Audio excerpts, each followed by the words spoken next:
Today I'm getting Dante. Today we're gonna play through the Devil May Cry story. That is the plan. Now, I don't know how long the Devil May Cry story is. I'm really hoping it's not like crazy long, but it's long, you know? But that is the game we're willing to risk today. Give me all my... Oh my god, so much free stuff.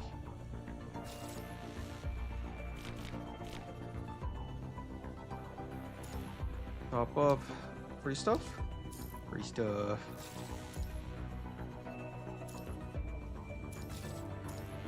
Claim. Claim all. Members. Is it you?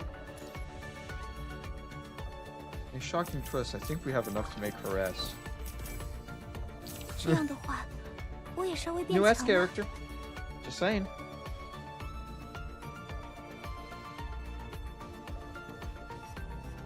Now ask me why they gave me enough to get her to S. They just did.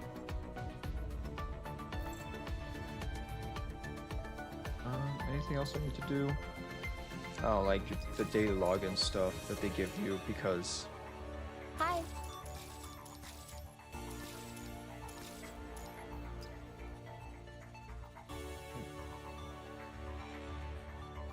Oh, it's because hello.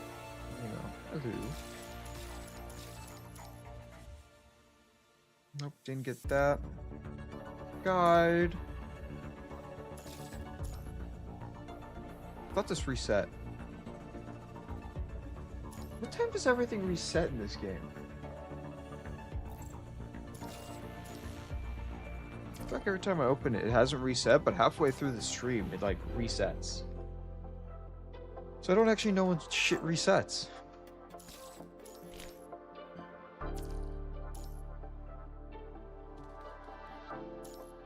Begin your chores. Begin your chores.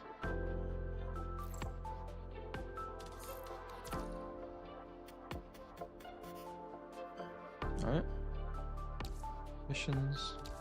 The daily missions completed.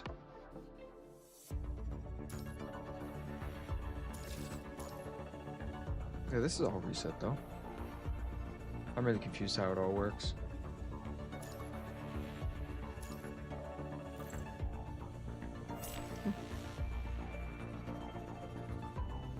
Alright.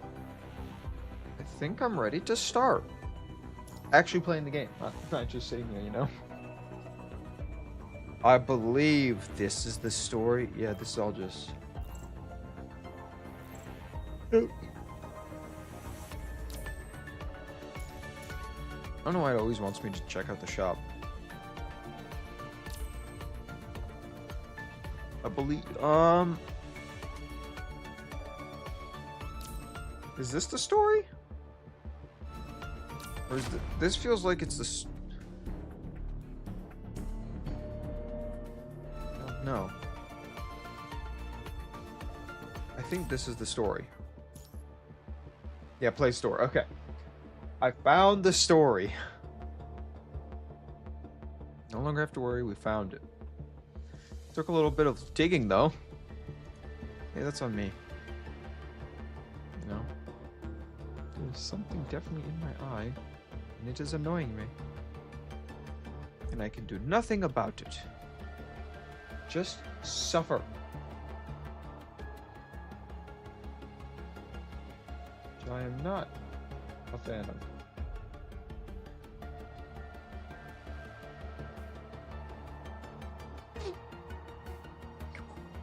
Alright, let's begin.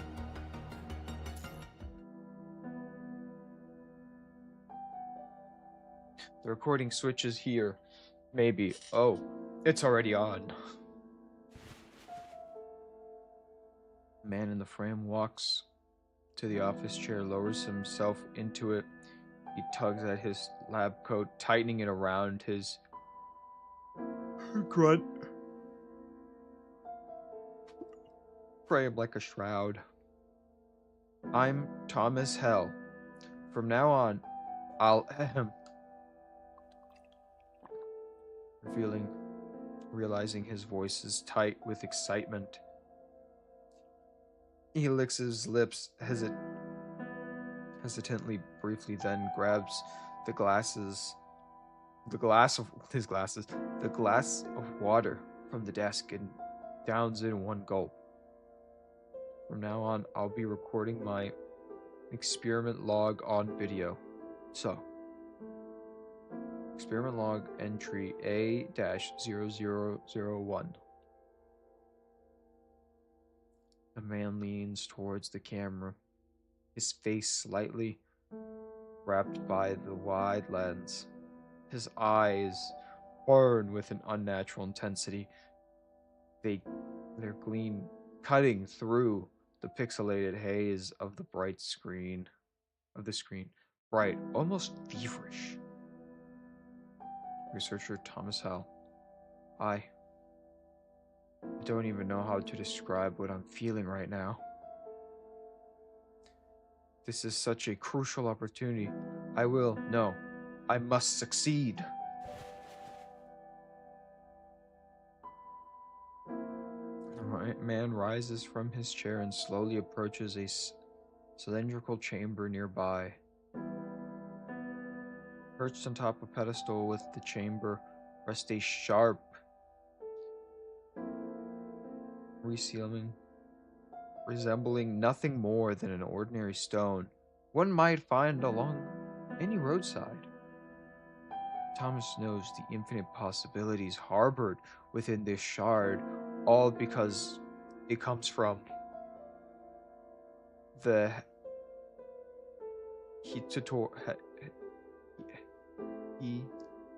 Hitatora Tower. I will reverse everything. His voice is firm, devout as a prayer.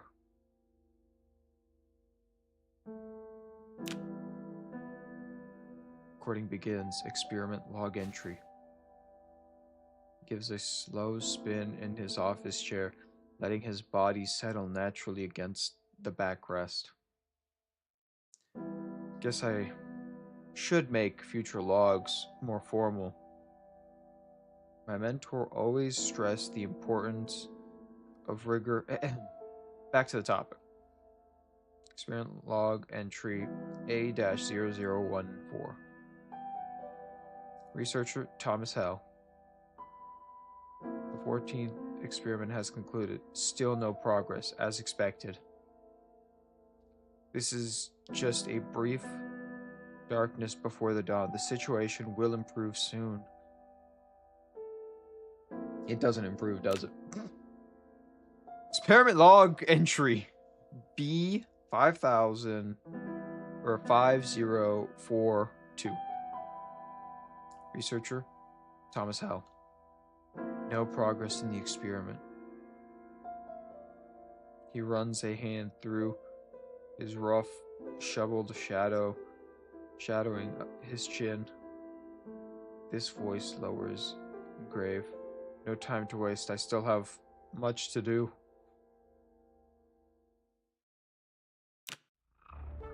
Experiment log entry C-0251. Researcher Thomas Howell. The man sits in silence for a long time. The quiet grows heavy, thickening the air until it feels as though he might drown in it. Another failed experiment. I was prepared for this, but he throws himself back into the stagnant water silence. Thomas picks up the stack of experimental data from the table beside him, scanning the numbers once more, though he already checked them countless times. The Gibbs variables, power output, conversation results, the Zhang function. I don't understand. Why can't I get the experiment outcome in practice when using the value obtained by the reversing of the formula? Is the formula wrong? No, the formula is correct, but no, this is wrong, completely wrong. He throws the papers violently on the ground, fingers raking through his unkept hair in desperation. The Heterotyro defies everything we thought was possible. I was a fool to trust those old theories. Those so-called wise predecessors were nothing but a bunch of mediocrities. Dominic was nothing special after all. I'm going to derive a new formula. Time will be mine to command. Reaching this conclusion, Thomas silently rises and turns off the camera. Homie's crazy. Experiment log entry C-1564. Researcher Thomas Hell. Failed again. Camera flickers on for a moment, then off again. Experiment log entry C-1677. Failed. Experimental log entry C-1754. Failed.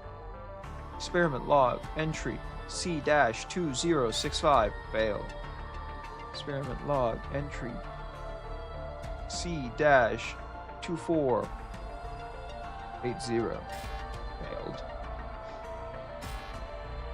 Failed. Failed. Failed.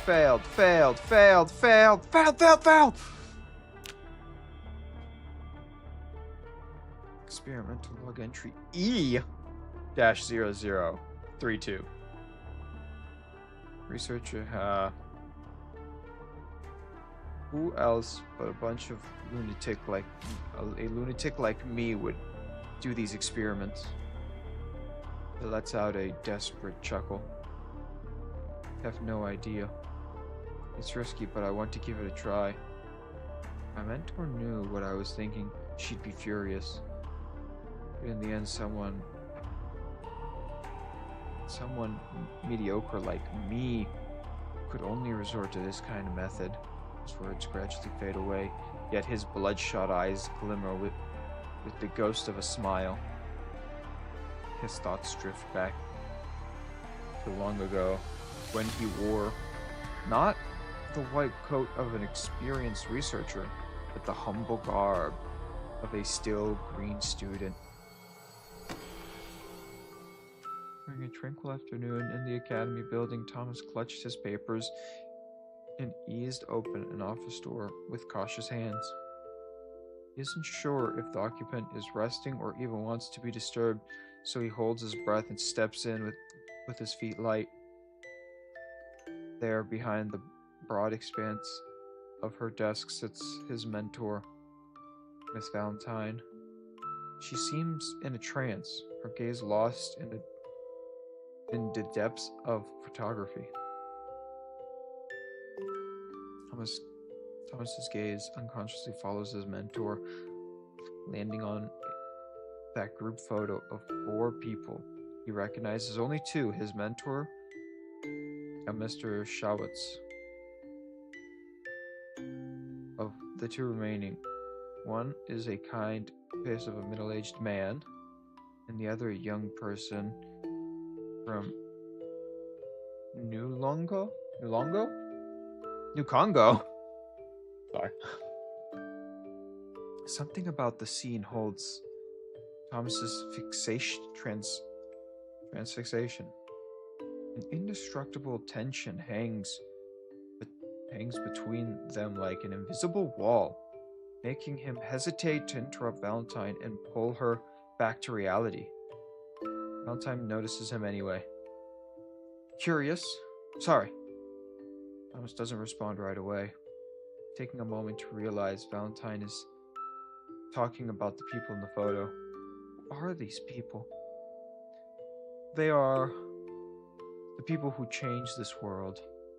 Compared to them, most people in this world are just mediocre, myself included.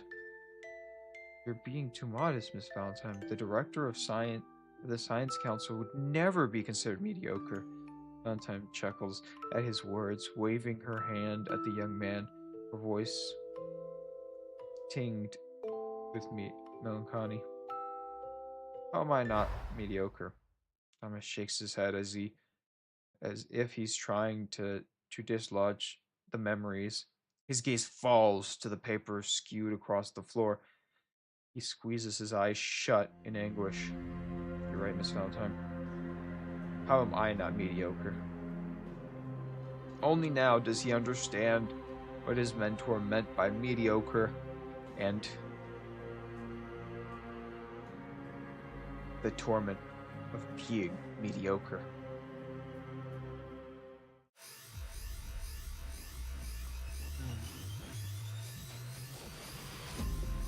Crimson alarm shrieked throughout the laboratory, wrenching Thomas awake from unconsciousness. He finds his body sprawled on the floor. As he fights to piece together the last moments, a knife-sharp headache splits his skull, scattering his thoughts. In his days, he only recalls a few blurred fragments.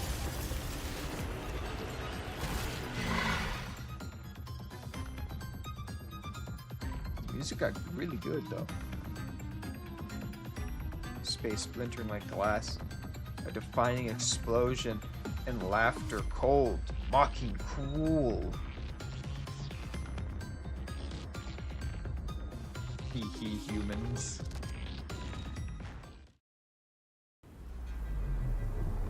What is happening?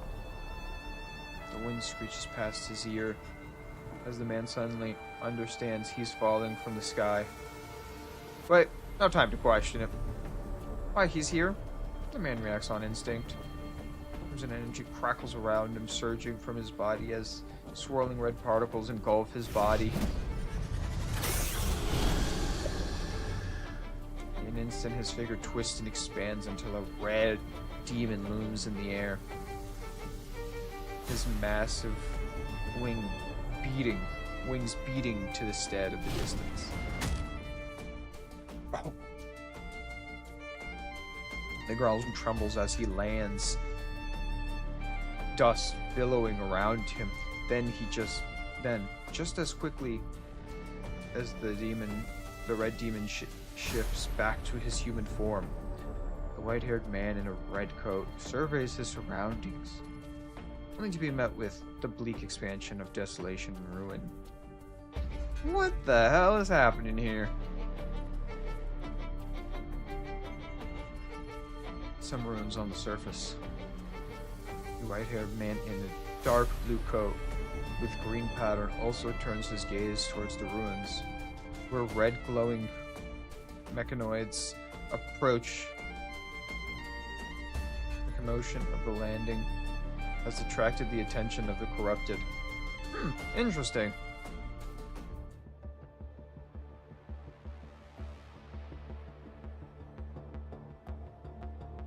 That felt long.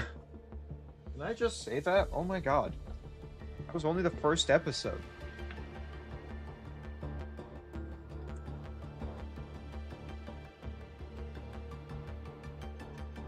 It's actually Devil May Cry -0. Now we're going to -1.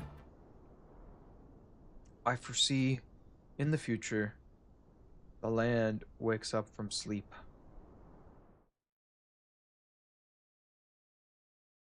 Did I wake up from the same coma?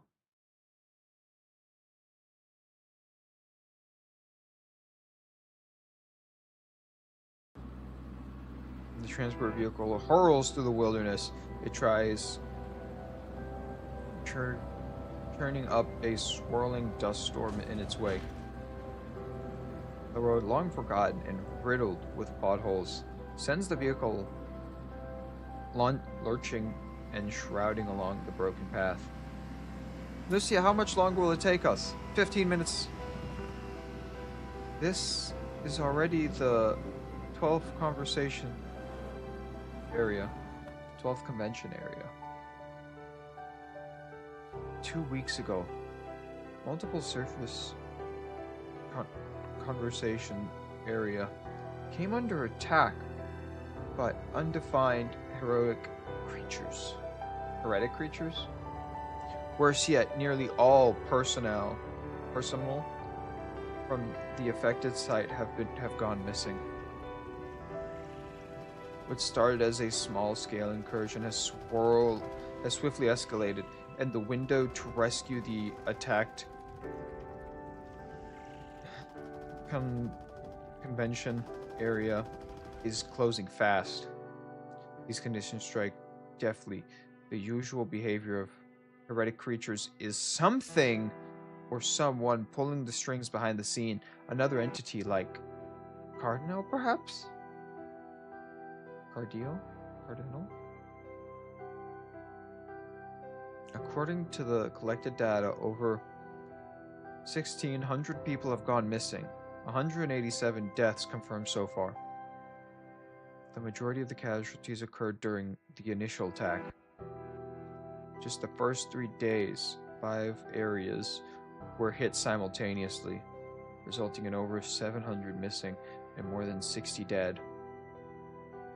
Babylon has swiftly adapted its tactics, deploying its most agile elite squads as vanguard scouts to gather critical intel. Based on their findings, the support force would then mobilize, ensuring rapid reinforcements, reporting of disappearances and death among the residents in the area have dropped sharply since, but it's not enough. No matter how fast Babylon moves, the heretic creatures always seem one step ahead, leaving defenders scrambling to keep up. The conservation area, requesting aid earlier, has a permanent population of around 400. If this time he pauses, leaving his thoughts unfinished. 4 hours have passed since you received the distress signal.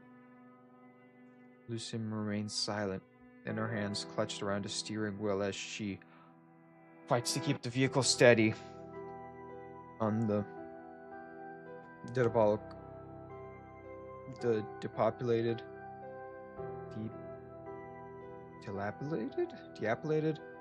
mud-slicked road.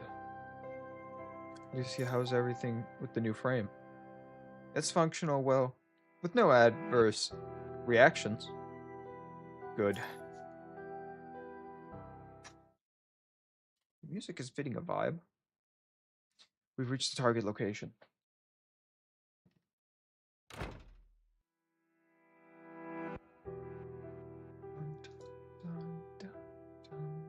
The vehicle rolls into the target conservation area, but only a deathly silence answers. The ground is streaked with dark pools of red, the walls riddled with bullet holes. An acrid tinging of gunpowder lingers, sharp in the still air. Around you, the once pristine buildings stand broken and skeletal as hungry flames lick through the wreckage, devouring all they touch. Damn it. Are we too late? Let's start searching. Lee, go up and keep watch. Understood. Liv, you're with me. Medical assistance may be needed. Copy that. Lucy, we'll split up and search. Alright? It's dark. Chaos envelops the scene, the shattered remnants of the constructs littering the ground. Over there.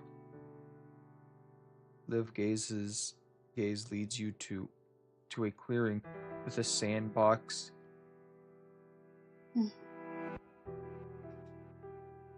And extra equipment. What appears to be public recreational area nestled within the conservation area. Amid the open ground, a lone baseball lies abandoned, perhaps once the children's toy. Now its surface is marred by blood. Let's continue searching. Don't let your guard down. Moments later, you find the entrance to an underground shelter hidden beneath the conservation area, but its isolation door lies in ruin. The shattered frame on the ground have unnervingly clean, precise edges. This precision, it doesn't match the creatures. Something else was here. It was a blade. Could it be an ascendant? Cradle-like entity. I don't know what a cradle is.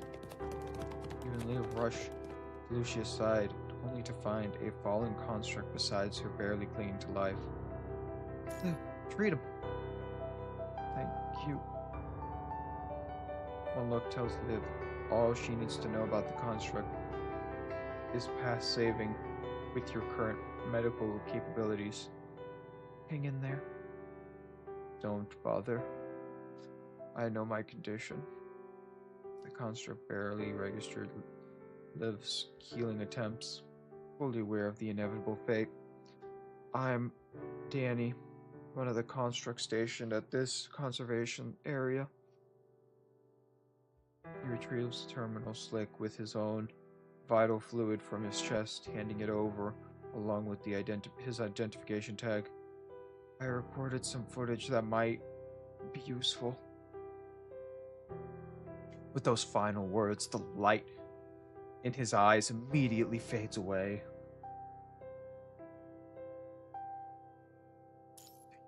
This is dark. Let's give him a proper burial. I like the vibe of the darkness. Oh my. I don't know how anyone else feels about the vibe, but like the dark, like gritty shit. I kind of like it. After etching a sample memorial from the people of this conservation area, you access Danny's terminal, viewing the footage for answers. This is Danny, a construct station at the conservation area. We're under attack. Danny faces the camera. Being rapidly. There are so many creatures. A creature lunges at Danny from afar, forcing him to dive aside as his terminal clatters on to the ground. The video recording from the device reveals the creature's bat-like form and fluid fight. The Hereto creatures match the information previously gathered. The footage, Danny springs to his feet and opens fire at the creature. The station area couldn't have fallen this fast if it was just creatures. As if to confirm Lucia's words, Danny's resistance seemed short-lived. A blur figure appears from the corner of the frame, followed by brutal lightning-fast slashes. Danny barely managed to react, but it's too late. His blade shattered right in front of his chest in a spray of vital fluid. The unknown figure halts, responsible weapon glinting briefly before being smoothly sheathed. Yet, due to the camera's angle, only the person's lower body is captured in the frame. It's the helm of the dark blue coat.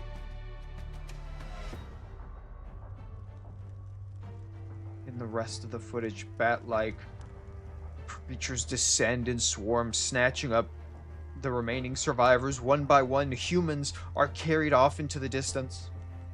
Now you find the answer to why the people in the attacked area all went missing. They were kidnapped, taken to the Bat Lair to become Batmans. Flying creatures spotted behind the mountains to the southeast. They're moving fast. Number? Visual estimate, around 40 to 50. Estimated time of engagement, about 30 seconds. Assemble in BTB formation, prepare to engage.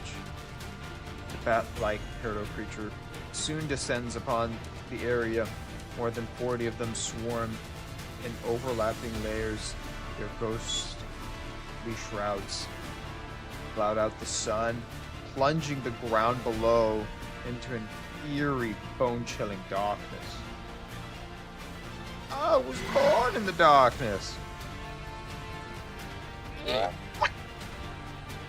circle the sky, their screech and howl, rendering the air upon them like hell's own laughter, mocking the fragility of the humans beneath them. Death rides in their wake, their joy found only in the spilling of blood. And as one peels away in a sudden drive, the rest follow in synchronized frenzy. The swarm surges downward like a tidal wave. The attack has begun. Fire! The Live open fire in unison, unleashing a storm of bullets. Their shots tear through the turtle creatures swarm and above, while Lucia cuts down any that breach their line. The Grey Ravens squad moves with practiced precision. In the four of you keep this rhythm. The creatures won't last much longer, but unseen, lurking in the shadows beyond your sight, another creature waits. It doesn't strike from the sky, but instead lunges forward from the ground. The moment it lunges, you catch its shadow. Countermeasures flash through your mind, each considering and discarded in a rapid succession. You could take it alone, but a careless move could lead to wounds, wounded or breaking the squad's current formation. Oops. Ow. He's trying to bite me. Roger. Roger, roger. I'm joking. I can say Roger, roger. It's fun.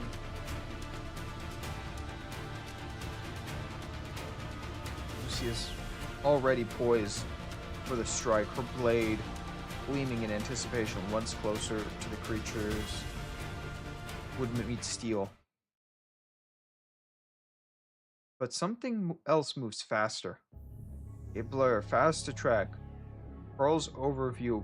By the time you register its motion, it's already over.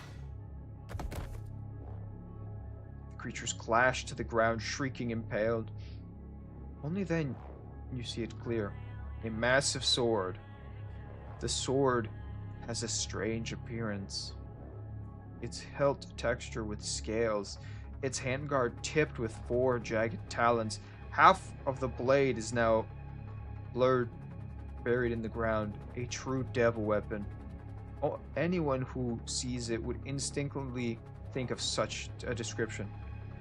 While you examine closely, the devil's sword pinned in the ground suddenly dissipates into red particles. Wow.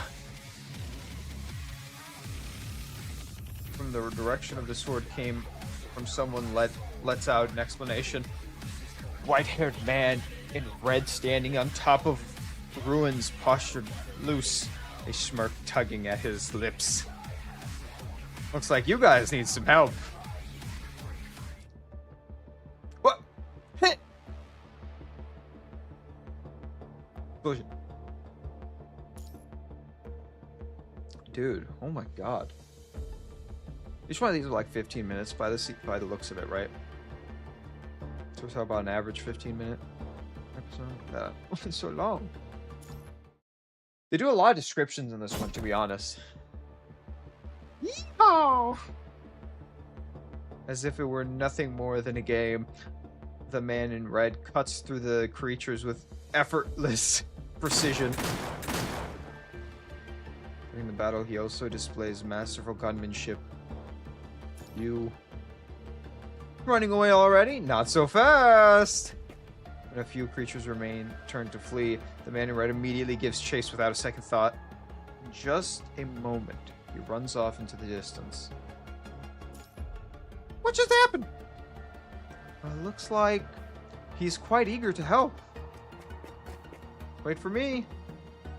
And a person's voice echoes from another direction. Huh? Savannah? Fan? I don't know who this is. Not scared out of mission with Nocturs in New Oakley, where you first met the mayor's son. Is this spoilers? Looks like you've already met Dante. So his name is Dante. Yeah. He's currently staying in New Oakley. We came here following a distress signal from the conservation area. It surveys the ruins around. Let's head aside. We still got here too late. Has New Oakley been attacked as well? Yeah, we've been under attack by those bat monsters since 2 weeks ago. We defeated the first wave of creatures, but then more kept coming.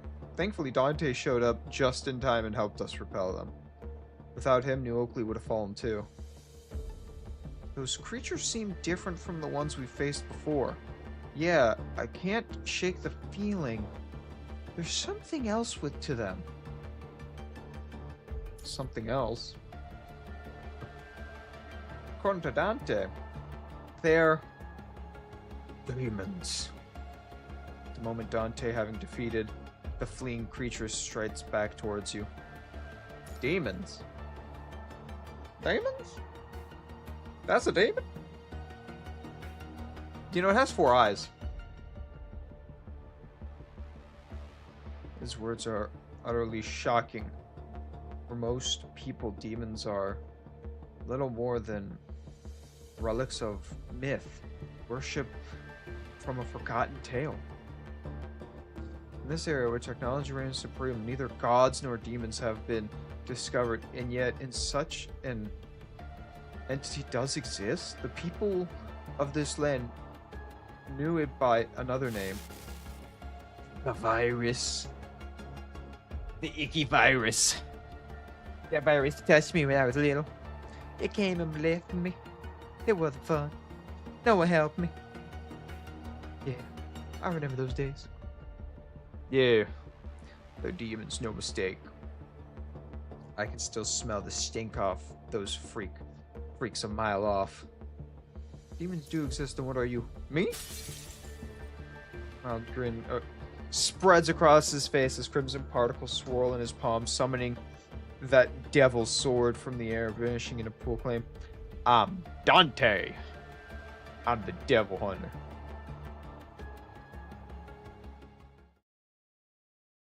I'm doing Western because we're like, New Oakley looks like it's a Western town. Transport vehicle grinds to a halt at New Oakley, marking your second visit to this place. No, first visit. I haven't been here yet. Spoilers. Yet the town feels starkly different this time, with a palpable tension hanging in the air. Walls now encircle this place, guarded by constructs patched. The watchtowers. Residents move in hurried clusters, hauling crates of supplies. Despite the unease, life stubbornly persists. Makeshift stalled lines on the road, their own fucking wares. Hey. Hey, Dante. Try one of my apples. Dante effortlessly catches the apple tossed his way. Ah, thanks! Dante, want to grab a drink later? See you there. An old cowboy tips his hat to Dante from his seat by the doorway. Dante returns the gesture with a grin. Dante seems quite popular here. Yes. Dan smiles, gently outlives words. He helped us fend off creatures more times than I can count. To New Oakley, he's family now. He speaks. Finn glances subtly in your direction, watching your reaction. You understand his implication perfectly, but say nothing. It seems he still harbors some hostility towards Babylon. What do we do? What did he do? As your group arrives in the tavern, Dante pushes the door open and turns to face everyone. You're not that late. You only missed, what, the chapter 0 and chapter 1 of the story? I think that's it. I don't know how long. I don't know where we are anymore. As your group arrives to the tavern, Dante pushes the door open and turns to face everyone. Welcome to the finest establishment in New Oakley. I've never been to New Oakley still, man. Dante's treating me like I'm new, and that's a good way of doing it, because I don't know what this place is. Despite the turmoil outside, the tavern hums with bolstering chatter. Perhaps most here have long since grown used to the uncertainty, to not knowing whether they will live to see dusk. For them, it's simply another day on the surface. Look who's back! Dante! Another round! And one for my friend Dante here. Cheers! Dante accepts the glass of golden liquid and leads the group to a quieter corner. Dante, try my new pizza. I tweaked the recipe a little bit on your suggestion. Could be much better this time. I don't know why I'm making this guy seductive. That's what we're doing. Perfect timing. Oh, a glass of honor, you're here too. He licks his lips. It's been a while. Well, tell me about the time someone from Babylon showed. I'll let you guys talk. Tavern owner senses the situation and walks away to leave you to your conversation. Leading back to the sofa, Dante adjusts himself with casual ease, his eyes fixed on you in silent appraisal. So, let's talk about payment for mopping up your demon problem. You're from where again? Oh, right, Commandment of Babylon? Babylon? Whatever it's called, man. Just call me Glass of Honor. Pizza takes a piece of the pie in his face betraying nothing. Let's first talk about those demons you mentioned. Alright. Well, start there. We'll start there.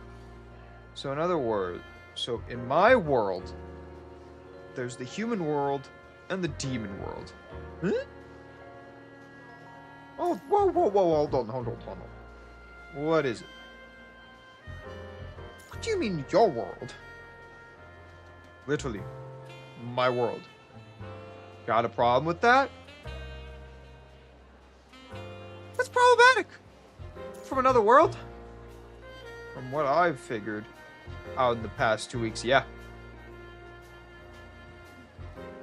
Forcing down the shock rising in your chest, you gesture for Dante to continue. In my world, there are human worlds, a human world and a demon world. The demon world is where demons live. Sometimes demons slip into the human worlds and start causing trouble. My job is to take contracts and hunt them down.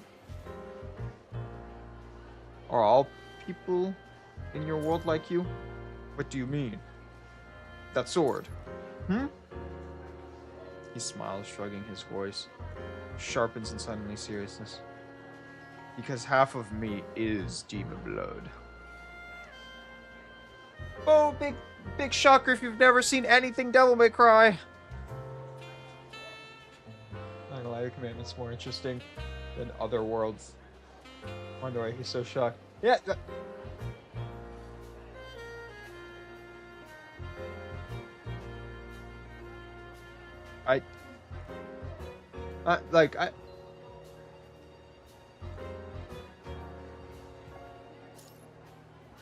Other worlds, dude, you can get a planet that isn't covered in robots. After a prolonged silence, Dante speaks up again. Whoops, did I scare you? We've been through our fair share of things. Huh. I like that look in your eyes. So how did you end up in our world? I wish I had an answer for you, but I'm just as clueless. I was busy cleaning up demons in the demon world with someone when some crazy suction suction yanked me. I'm saying suction because it's funnier. Suction yanked me right into this place. Then you don't know how to get back either. I don't. I'm scared. But I've got the gist of this world situation. The gist of this world situation. Maybe this Babylon of yours can send me back home. So here's the deal. I'll help you clean up these demons. And in return, you help me get back home. Countless thoughts fled through your mind. Demons? A devil hunter?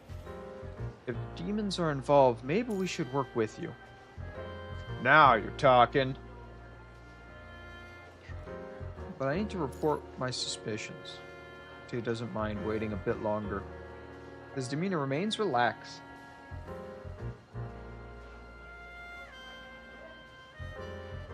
I know Devil May Cry. I watched the anime, and I played a couple of the games.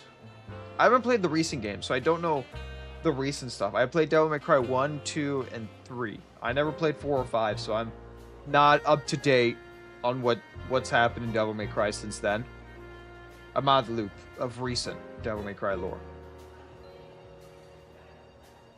I'll be waiting for your call. I need to get up to date. Devil May Cry lore. That's it for my conversation with Dante.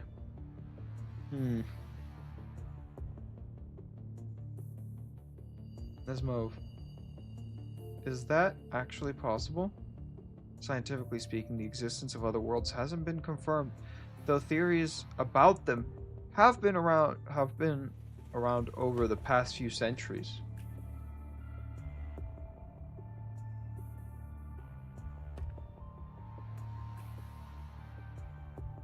Yeah, well, this is a crossover for Devil May Cry 5, so I don't know Devil May Cry 4's lore. I'm behind. Plus, and Ruz's temple, trying to ease the ache that doesn't truly exist.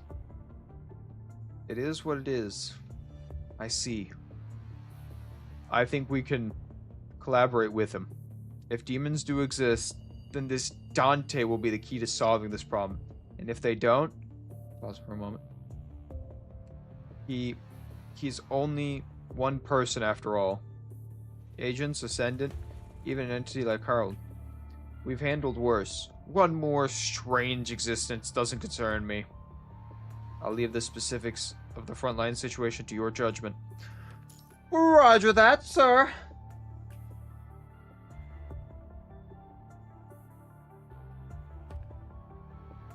So, what do you say? It's a pleasure to work with you, Dante. Smart choice. We also recovered a video. Think we missed something? You replay the video on the terminal once again.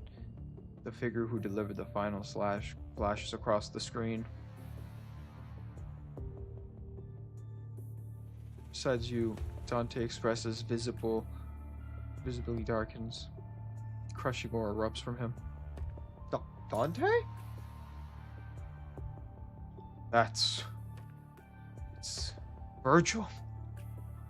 Berhudo? He's my brother. The air turns into ice. Lucia takes a small step forward while Lee's right hand already rests on the grip of his gun. Dante catches the tense cooling between them, but pays no mind, simply walking back to the couch and sitting down again. I've fought him plenty of times. Don't think he'd do something like this, but if this mess is tied to him, I'll handle him myself. Beep beep. Just as you were about to speak, your terminal communication line rings. Oh. Alright. DMC3. Virgil. Oh. This is the first time I'm actually going to play. Culture without strength, marching to extinction with the dawn. Thus spoke a politician. That's it, just a politician. Just a politician. You know, there was a politician who said that. Who knows which politician? We just know politician. The weird thing. Humans once crossed towering mountains and ventured into deep seas, forged miracle upon this land as the Golden Age, but now only ruin remains. Herds of creatures roam through the broken walls. Virgil watches above, his gaze fixed the movement of the bat-like creatures. The dismal growl of the engine echoes in the distance, a motorcycle unmistakable in its... Virgil tilts his head, his attention sharpened as he draws near. Then around the bend, a red flash cuts through the wreckage. Ryder gazes, snaps towards him as it pulled by instinct. Their eyes meet across the road. Very thorough. For the first time in a long while, Virgil feels something stir within him.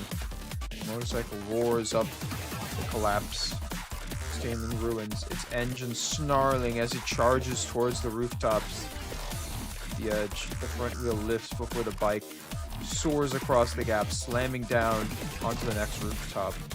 Virgil watches as his usual disdain for humanity machinery momentarily eclipsed by the reluctant admiration of the rider's exceptional skill. Soon the bike skid to a halt on the rooftop where he stands, and the white-haired woman dismounts. According to survivors who escaped the attack conservation area, white-haired katana, and dark blue coat.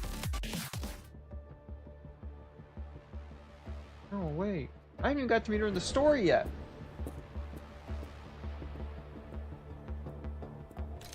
Give me child support.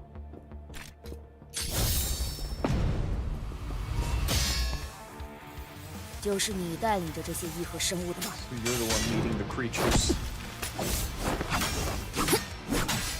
There'll be no child support.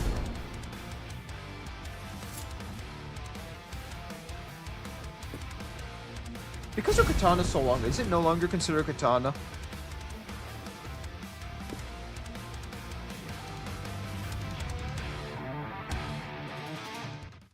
Like, right? I love this. It's just...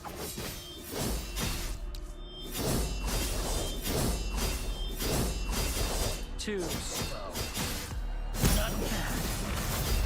Alright, let's go.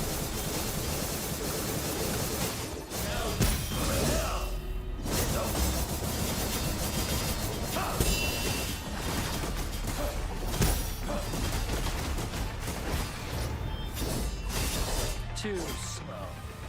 Not bad. Too interesting. Not Oh my god, oh. I still What the fuck? Did I just lose? What? Dude, this is actually a pretty hard fight.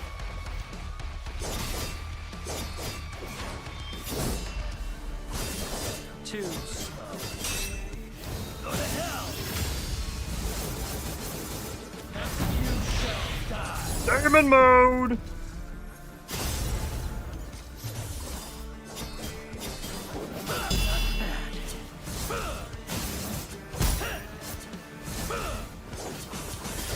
Too slow. Not bad. Too slow. Not bad. Too slow. Go to hell. This is... Let's go! God, this is actually hard.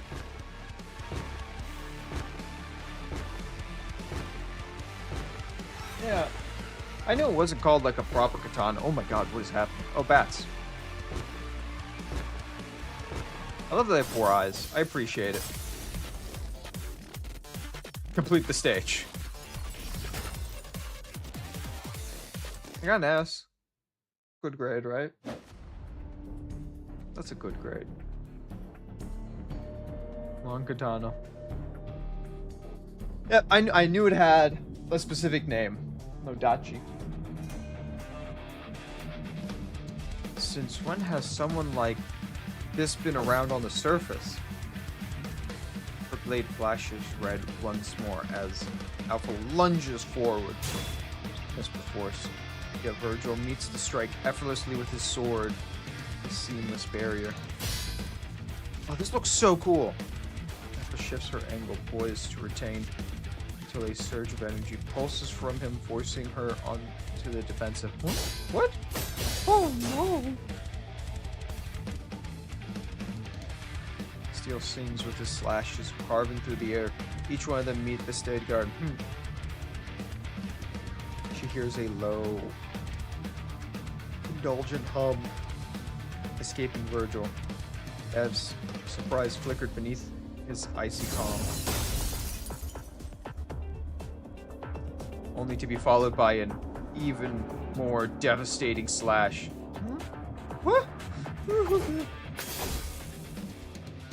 Like crackling as Alpha answers with an equally devastating slash. Dude, they destroying the city?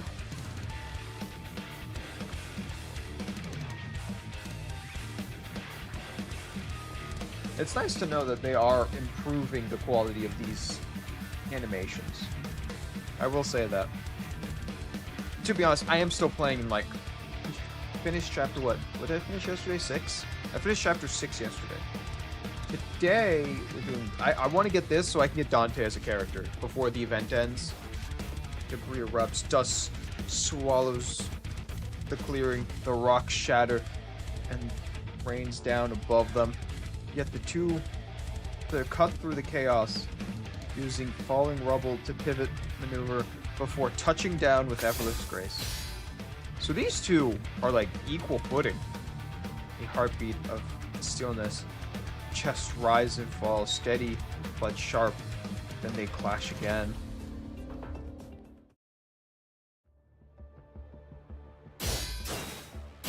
The Doom guys.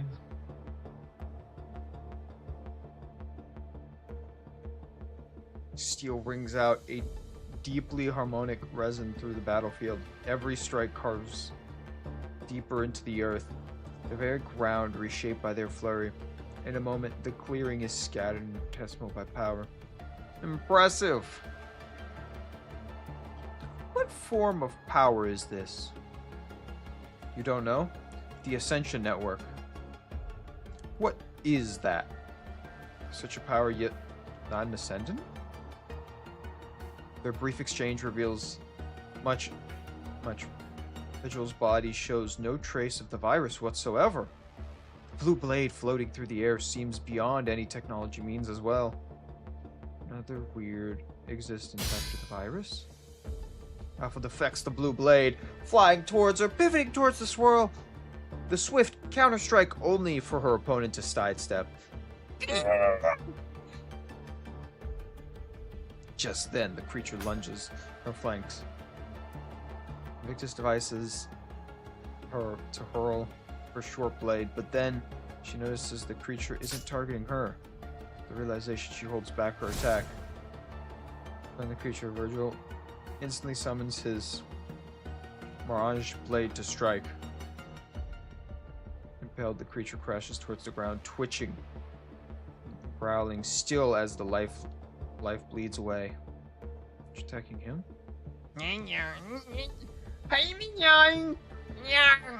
Just a bunch of them. They're like a squad. Counterattacks is only the beginning. More of them surge swiftly, closing in on the two. At that moment, Alpha realizes the man before her has nothing to do with the recent disturbances in the Ascension Network.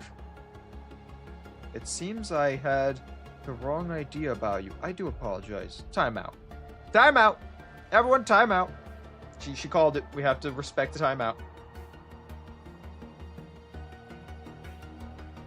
Yeah, Virgil's probably not using all this, but power scaling is weird when you go from game to game, because they have to somehow balance it.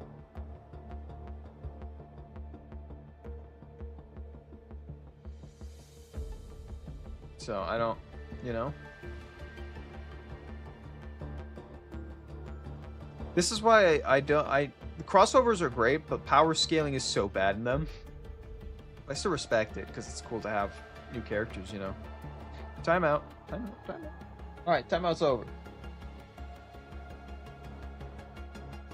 He has OG string. Virgil falls silent for a moment. Sure.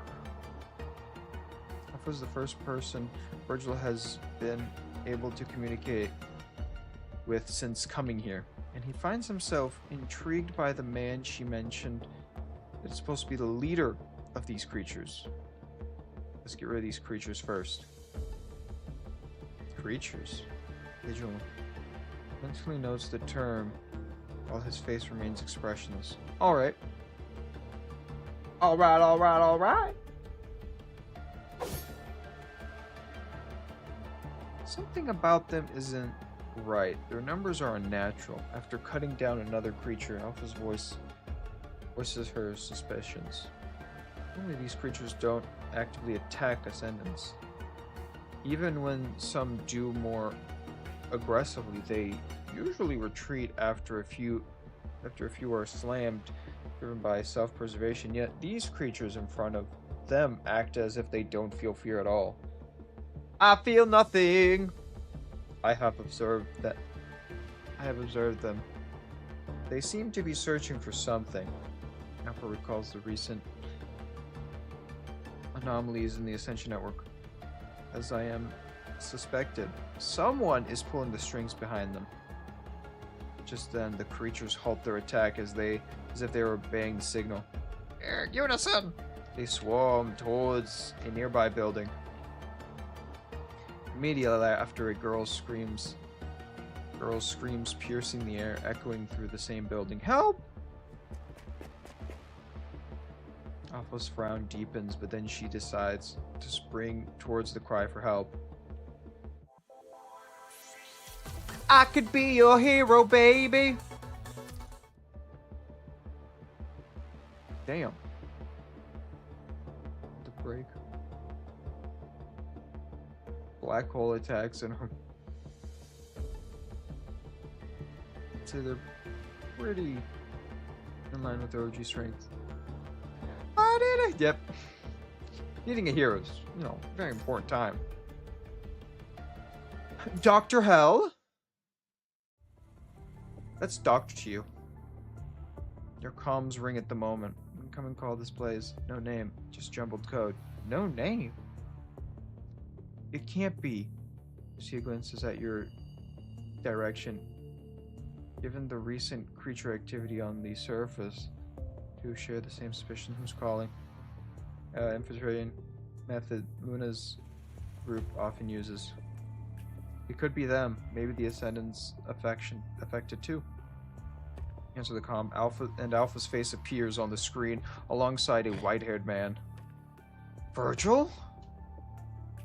So this must be Virgil, the one Dante mentioned earlier, but why is he with Alpha?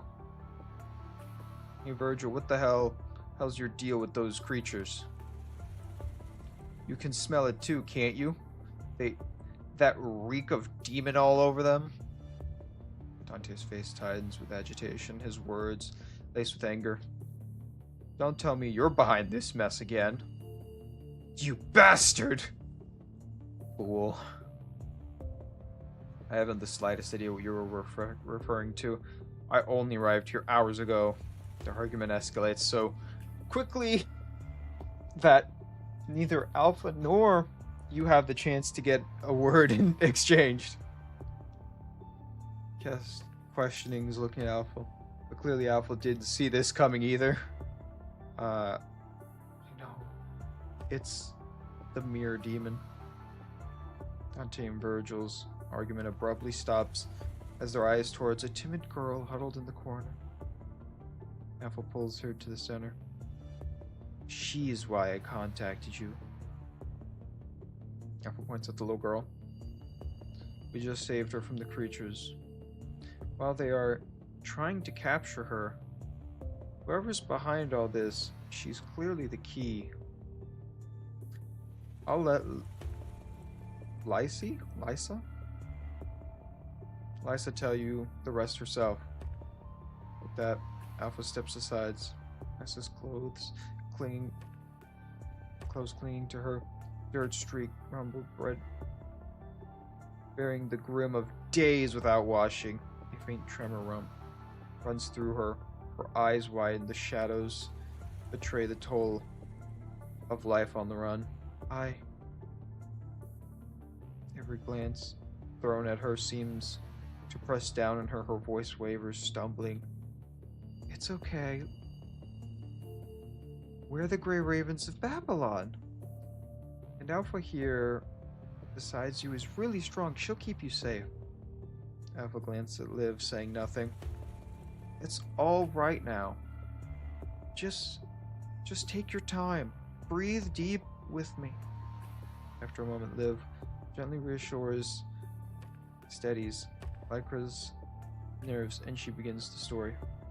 I'm Lycra. My father is Thomas Hell. Thomas Hell? Is he from Hell? You glance up at Lee, but he only shakes his head, not seeming to know anything about him. Those creatures that look like bats were all made by the Mirror Demon using the Red Tide. The Mirror Demon took over my dad's body and built a tower. It calls it the Babel Tower. The tower is full of monsters. Dad helped me escape and gave me a recording. He told me to find people from Babylon. Can we see the recording? Of course. Oh, but I don't have a device to play it. Let me do it. Alpha takes the memory card from Lycra's hand and slots into her terminal, transmitting the video over. You tap the file and the recording flickers to life, playing async across both screens. Ooh.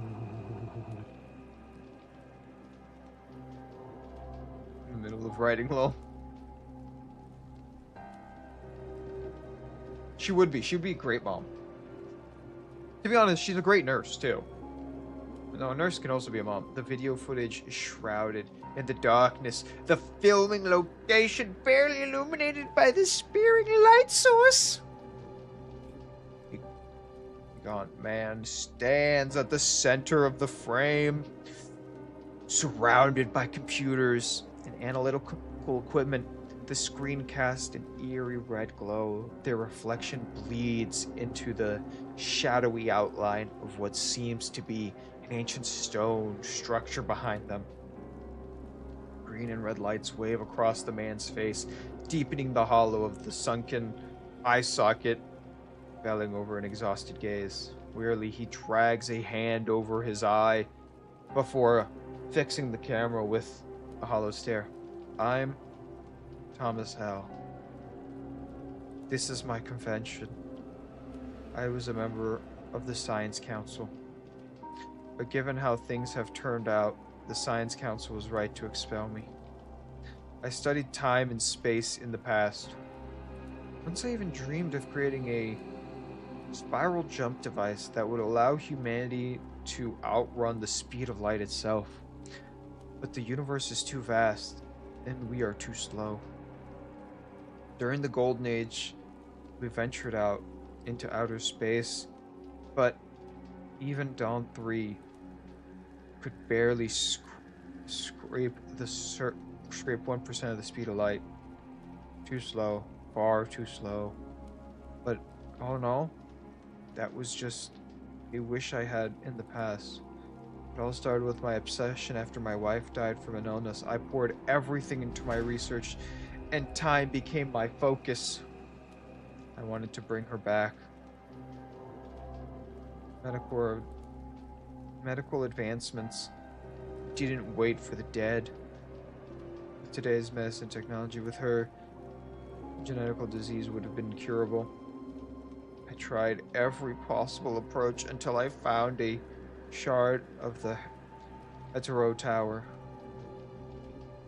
I was certain it was the key, but I failed. The tower shard did help me open a space-time passageway, but something else came with it. Demons. Demons are real. The one inside me, it's still weak for now, so I can sometimes resist back to control my body. But it's only a matter of time before before it consumes me entirely. It's already a horrendous. Some of the virus powers and create the tower with it. On a simple as a set of coordinates storing them in the video. This is the location of the tower. As the video reaches at this point, the coordinates appear on the terminal. Finally, if anyone from Babylon sees this, please, I beg you, protect my daughter. And the video cuts abruptly.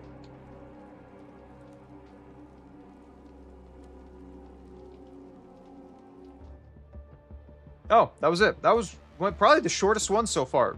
Dr. Hell was really short. Some of these are like 15 minutes, so that one felt like it was like 5 minutes. Liv is one of the greatest characters. She just gives off that like kind vibe. Character-wise, she has not much happening for her yet. But I feel it. So Thomas's experiment is what dragged me and Virgil into this world. Dante chuckles, relieved now that the mystery is solved. Looks like we're the only ones, though. Mirror demons. Never heard of it. Probably just some small fry from the demon world. Now that we know the location of the tower, we'll storm the tower and eliminate the demon. Roger that! He's kick. Now that we're teaming up, I'll show that thing that I'm made of. Dante looks at Virgil, standing on the other side of the screen. I already cut a deal with the commandments. With this commandment. I helped them take down the mirror world and they get me back. What about you, tagging along?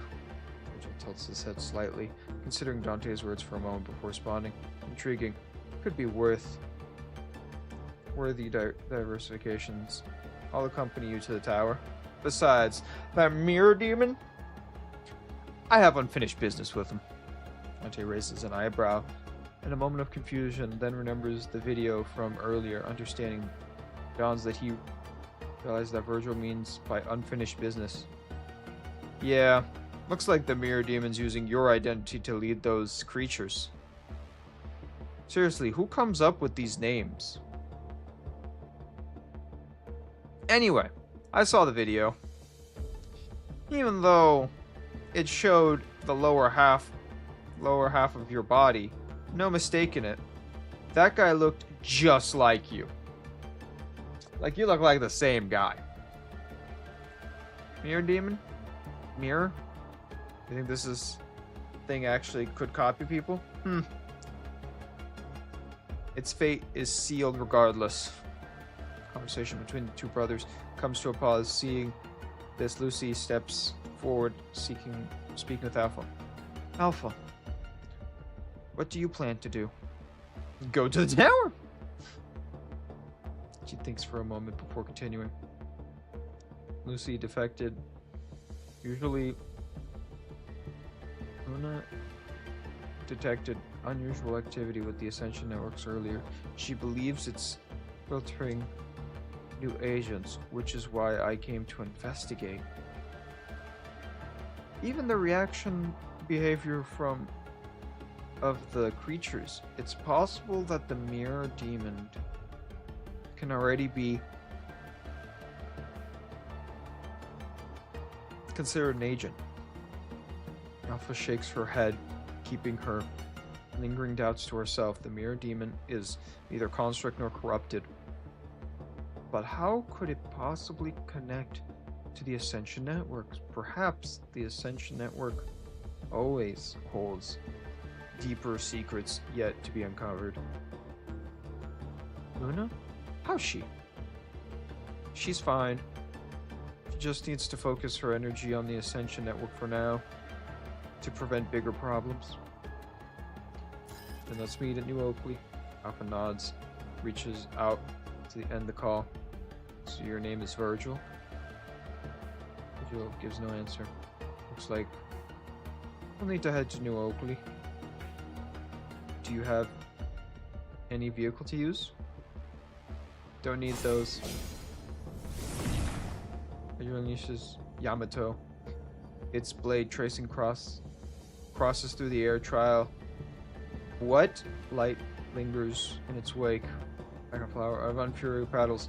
Space itself splits along the incursion, revealing a yawning void of infinite black. Who watches Virgil's accurate flicker across his eyes. Did he just cut through space? Then the next moment, Virgil fury with his blows. Portal, it's not stable. Crossroads trembles, its edges wavering, like disrupting water, gradually sealing moments later. Looks like you need to find another way to get there. Isn't big enough to seat all three of them. We're not alone here. Roaring engine reverberates through the air as a group of distressed thugs approach in a pickup truck equally adored with flashy modifications. Look at those! Look at who we've got here.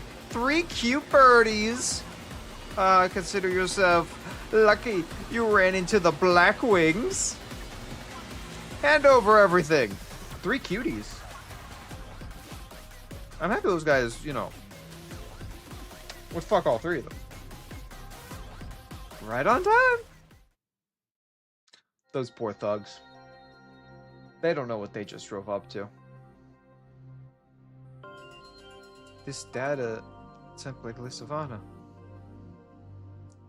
Esma? What do you take on this? Thomas Hell, the name rings a bell. I'll look up his information on him. Regarding the other world, there's barely a perceivable hint of anticipation. No Stone. I've already shared my thoughts on it. Theoretically, it is indeed possible. However, even with in-depth exploration in this field, I cannot estimate when we might reach any conclusion. Scientific progress sometimes requires a touch of luck. Thomas, perhaps he hit the jackpot. After speaking, Asmo recognizes the inappropriateness of his remarks. He closes his eyes briefly, then starts again. That remark was inappropriate. Every researcher works deservedly respect. It is possible I need more of Thomas's research data. After that, I can prove a new conclusion. Alright, I'll have Glasavana recover the data. If that's all, I'll be heading back now. So, he refuses to fully understand the concept. It's weird. They're in a weird spot. These thugs tried to murder some god-like guy. A god-like guy's be child. They just drove up, saw a child, a guy who is buff as fuck, with a giant fucking katana that just a couple seconds ago cut through space and time. And then a woman with a giant ass, with a katana and an, oh god, I forgot what it's called. An ubal. Odachi? And an Odachi, like. And they just go, we could do this. We could beat them. We could beat these 3. I promise we could beat these 3.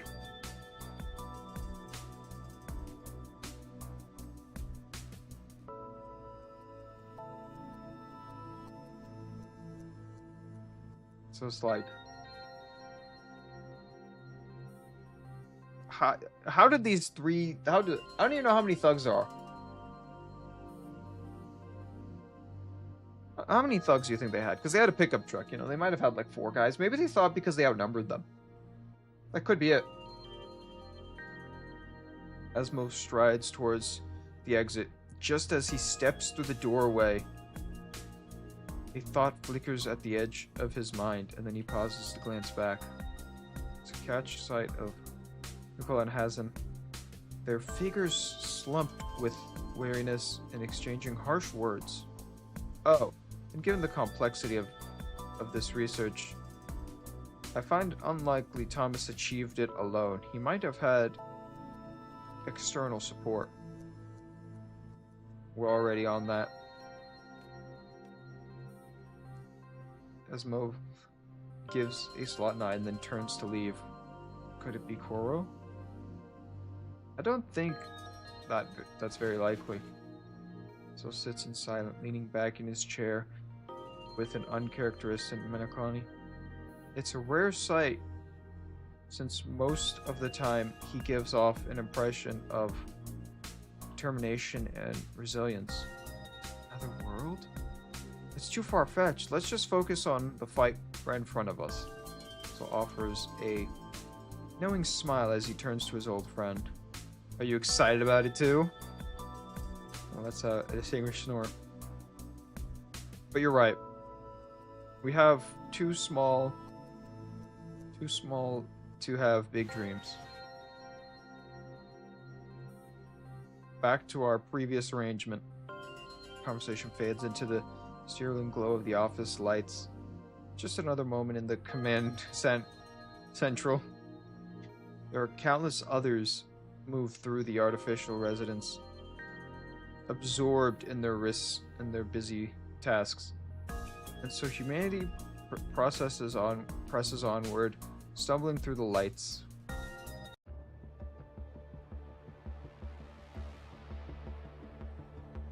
Oh, wow. How many episodes are there, or how many sections are there of this story? Because usually there's a little thing on the bottom left. So I'm gonna...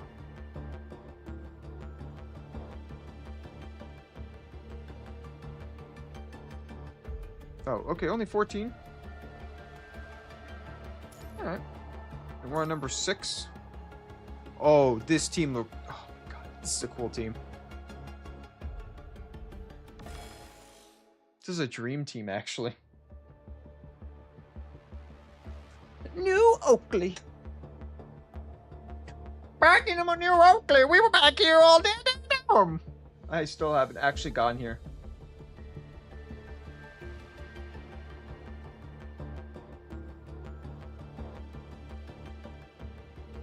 Logistics. We need ammo here right away. The battle has raged for nearly an hour. Bullets streaking like deadly rain from New Oakley's defense line. Though the new constructed watchtower and walls have slowed the creature's advance, the relentless, death-defying charges leave the defenses teetering on the edge of collapse. One has breached our defenses! Before the residents could finish speaking, the shadow margin towards the creatures. Wielding her pyro katana, Lucia closes the distance in a flash, adjusting her stance mid-air. She brings the blades down in a searing arc, cleaving through the creatures with a single strike. God, I want so many of these creatures. These heretical creatures rely on their high-speed flight to breach the defense line from time to time, penetrating into the tower's perimeter. Lucia stands ready here, tasked with eliminating any creatures that make their way into town. Holy crap! Did you see that? That construct moves are unreal! Stop gawking and focus. Deal with the damn bats already. Max. The mayor of New Oakley gazes towards the front lines. His burrow furrows with worry. How much ammunition do we have left? enough to last through this battle. What about the next battle? Just barely. It's been an hour already. The creatures' attack are getting worse. Normally they would have stopped by now. With Dante here, we'll be just fine. Max shakes his head and looks at his son. What's the word from the Forsaken?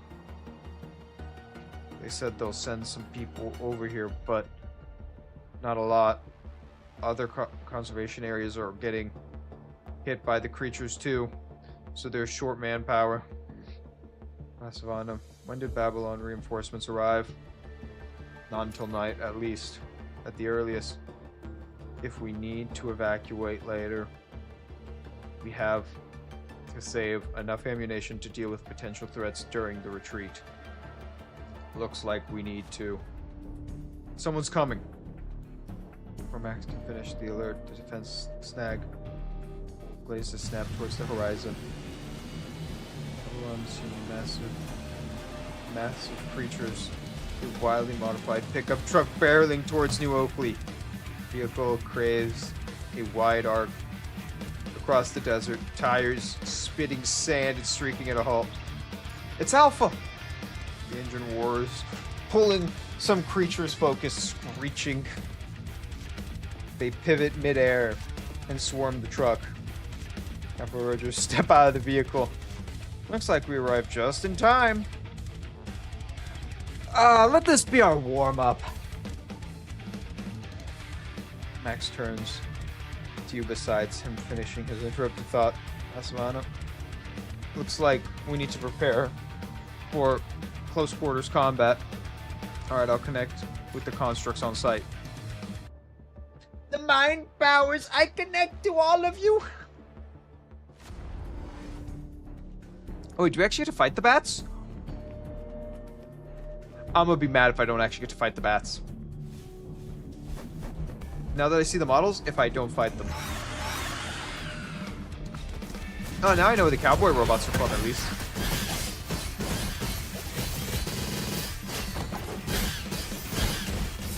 Come on.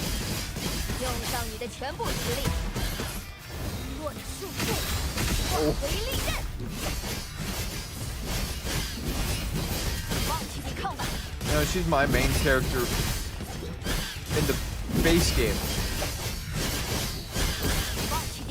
Now I get to play her in this. That is just awesome. I didn't know her name was Alpha. Have you decided which one of you? Oh, so I play each one and fight the same enemies, right?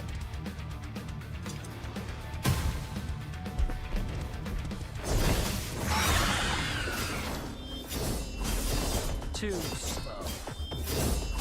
Go to hell. It's over. Not mad. I'm a little bat. This is our... Let's go, demon form!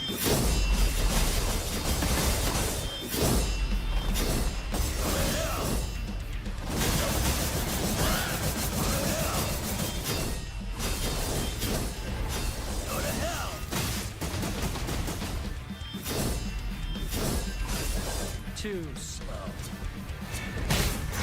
Hey guys, what the?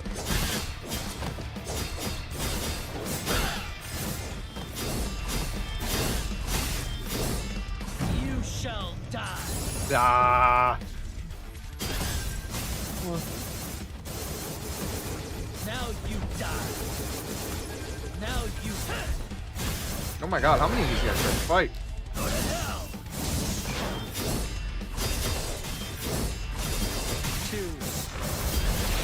Back to demon form!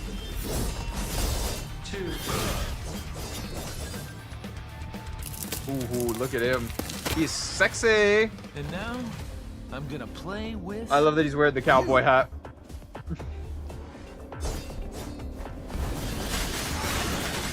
Oh wow, they really put a lot of effort into this. Kinda happy what they did.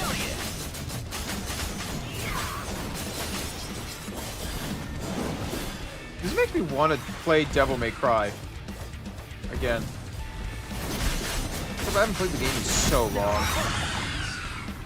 It's showtime.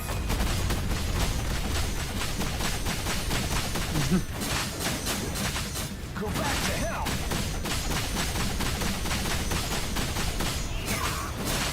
All right, buddies, come on. Game's telling me I'm sexy. Hell yeah.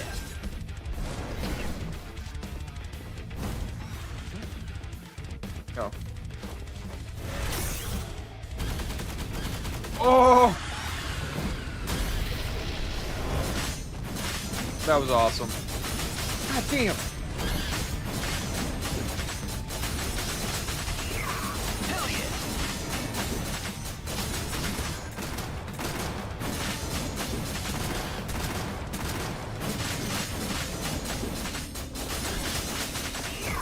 Hell yeah. Woo! Now the fun. All right, come on, boys.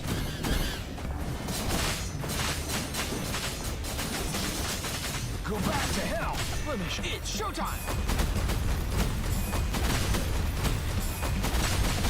Let me show you what it's showtime. Hell yeah.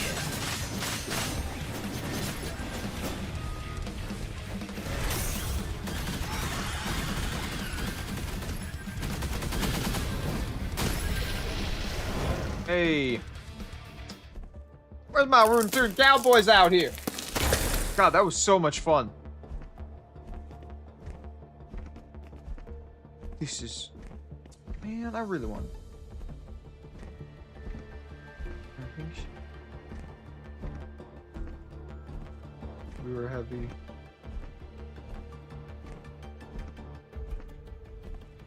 Yeah, I gotta... Don't finish the quest, by the way. Oh, that's so cool. Oh, you can't leave.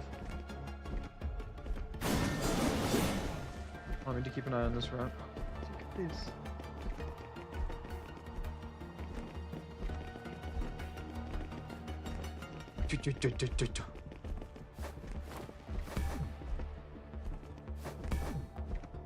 Oh, I can't get up there.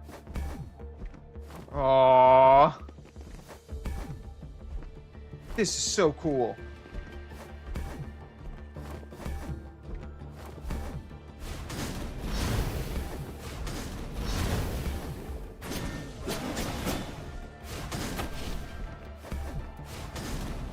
What if I do 4?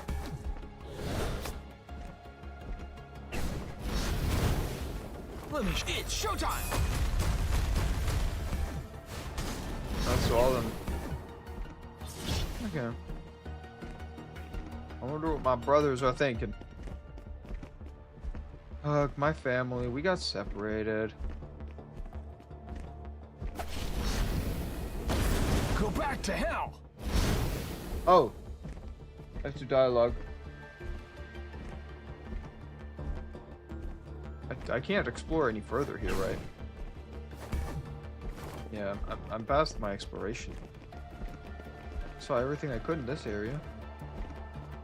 Complete the stage.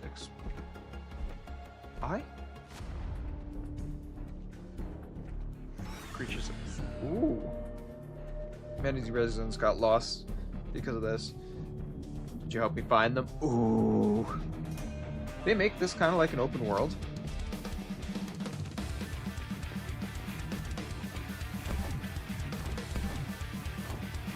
That's awesome. Go back to hell. It's showtime. Let me rain some meteors on you, Mr. Bat. It's showtime.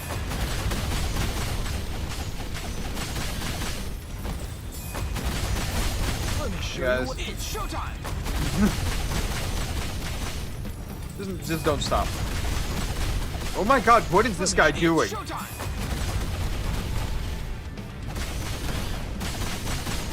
It's showtime.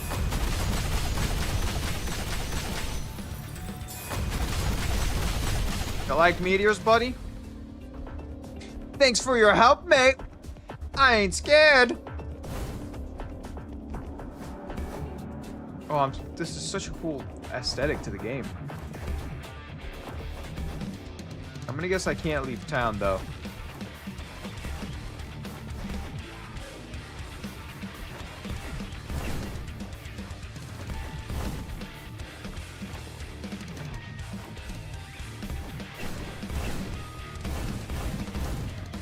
Oh my god.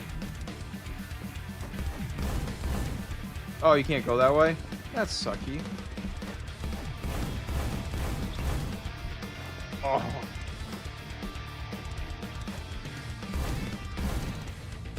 I can be on this.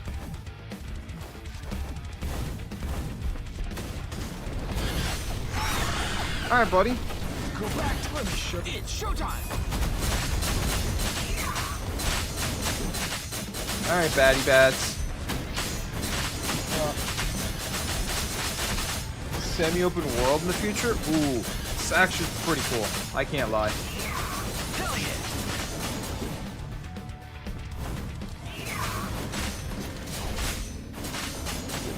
Alright, buddy. I'm sorry. You're a dumb bat.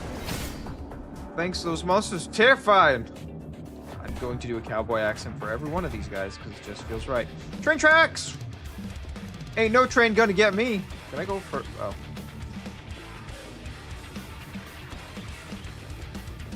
Anything over here? No. Now the fun begins. Oh. Go back to hell. It's showtime. Alright, time to just rain meteors. Let me show you what it's showtime. Show 'em no mercy. Rain hell. Let me show you what I've got. Someone ordered hell. It's showtime. That's all I'm here to deliver. Let me show you what I've got. Thank you. Let me get the fuck out of here. I had the hat. Okay.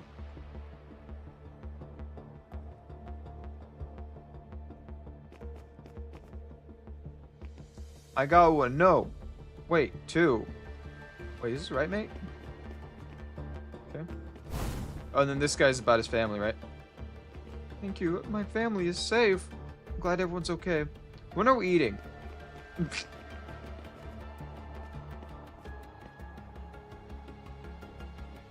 Sure. You know, we'll do all his quests. Fuck it. I'm curious.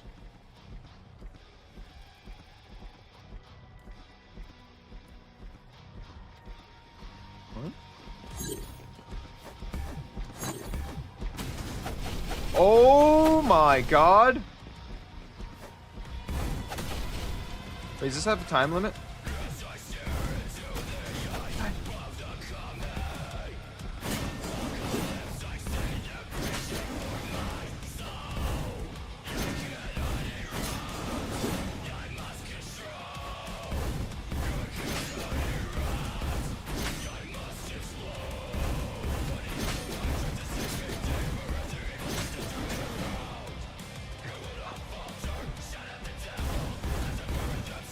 No, I missed. Damn it.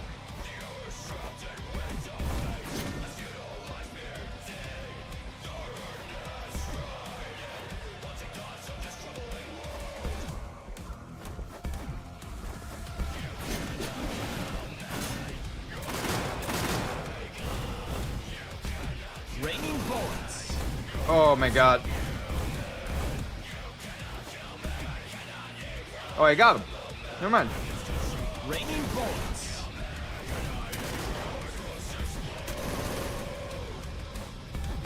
Raining bullets.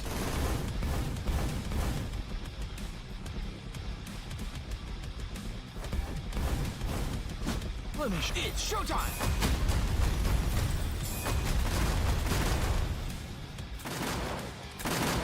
Did I not? Raining bullets.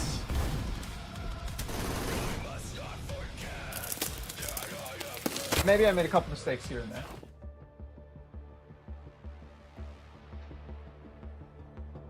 I made a lot of mistakes. Wait, what's happening? What? You are strong. Thank you. Fuck you, brother. What, you're not sitting in the air? You're gonna be sitting on a box this time? I know you can sit on air. I know you could do it. Bastard. You bastard.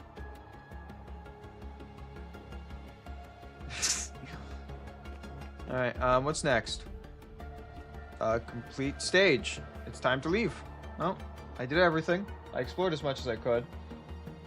She got motivation. No, she got bored. She got bored of my bullshit. Thank you very much for your help. If there's anything we could do. Can I have the pizza? Oh, wait, this is a photo? Oh, I don't get to be in it.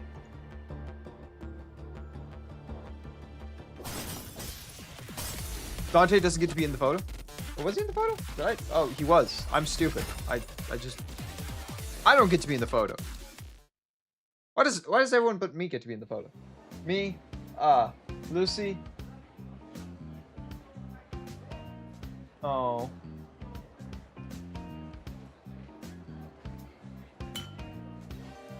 Cheers! But to the residents of other conservation areas, the people of New Hope, we seem to be born with thicker skin. Not long after repelling the wave of the creature's attack, some have already started celebrating. Dude, you gotta. Say, don't you think it's about time we get out of here? Get out? Where did we go? Those bats freaking are everywhere. Where did we go? They're forsaken. Babylon's conservation waiting for everyone's time. Just somewhere with people around. That doesn't matter to me. I'm on my own. But if we really are leaving, it probably would happen in the next couple days. Looks like I'll need to pack my bags tonight. Dante waves through the Russian crowd, 2 drinks in hand. His gaze lighting up as he spots you tucked away in the corner. Lying to the seat across from you. Pushes one of the glasses your way.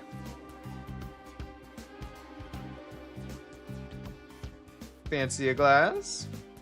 Why, yes, I do. Thank you, Dante. Not bad taking charge back there. Makes me think this team up might actually work. You have pizza. Bastard, you have pizza. Now I want pizza. You're not too bad either. Who can wield a sword like that? Wait until you see my bigger sword and the tricks I can do with that one. Don't you need to be with Virgil? Isn't he your... don't worry about him. He's not big enough for me.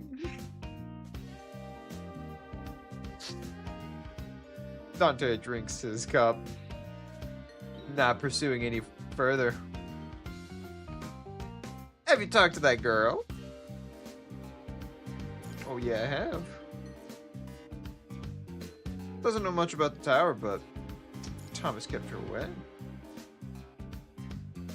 So when are we heading to the tower? Probably tomorrow. Once we get restocked, we'll head out there tomorrow. Looks like things are wrapping up here soon. You wanna hit the hay? The creatures, virus, everything here is scary enough for a guy who deals with demons on his day-to-day life. What? I was just wondering, what's your world like? My world? That takes another sip and shifts from the position. Hard to explain, really. There's a lot of beautiful men out there. Really? You've probably figured out I'm not exactly your average human. They call me a playboy back at my place. My father came from the demon world. So half of me is demon blood, and that's why I'm extra attractive. Demon world and human world, even I can't tell which one I belong to. Maybe my world is just that home I had. He gazed at the campfire, lost in thought, reminiscing about his childhood. But time never flows backwards. Memories are like sparks in the air. Brilliant one's movement next. At least he still has family. On the surface, Dante's mind unbind. His gaze drifts to a quiet corner beyond the campfire glow. Their vigil leans against the wall, arms crossed, exchanging spirals alpha. As Dante looks at Virgil's white hair and that face so like his own, he can't help but think, he's pretty. I don't know if I always look at him and I go like, I know it's wrong, but I could hit that. He looks just like me. As he tugs his lips. Now, would you mind guessing what Virgil and I are experiencing right now? Virgil feels the weight of his stare glance over. Dante answers with a grin and raises the middle finger. Fool. He lowers his hand and continues. The human world is nothing special. Just demons cause trouble now and then. Kinda like how this place is with that little virus little thing you got. I can fix your virus. No, I can fix it.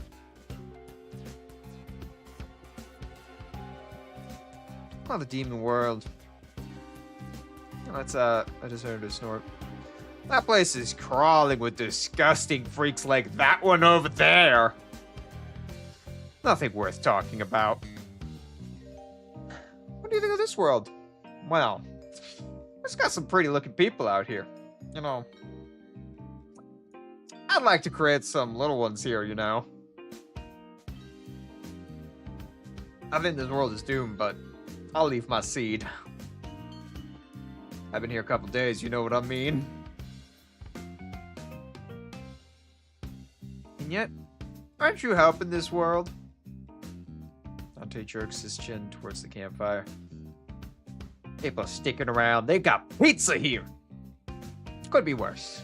You know, pizza's a way to get some people into bed if you didn't know that.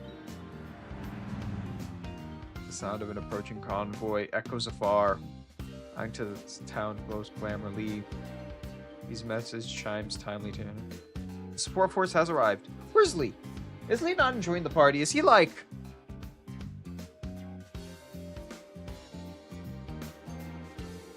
Like, what the fuck's Lee do? Lee is lame.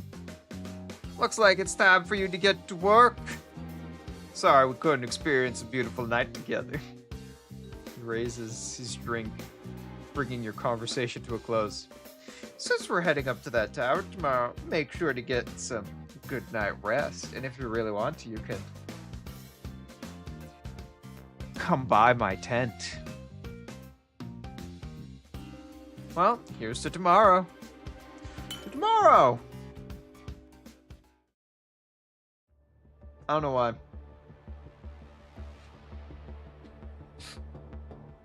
You meet Bridget at the town edge. Hey, glass of honor! All the weapons and ammo are here! And your power armor. Power armor? Where did I get power? Thank you. I didn't know we had power armor.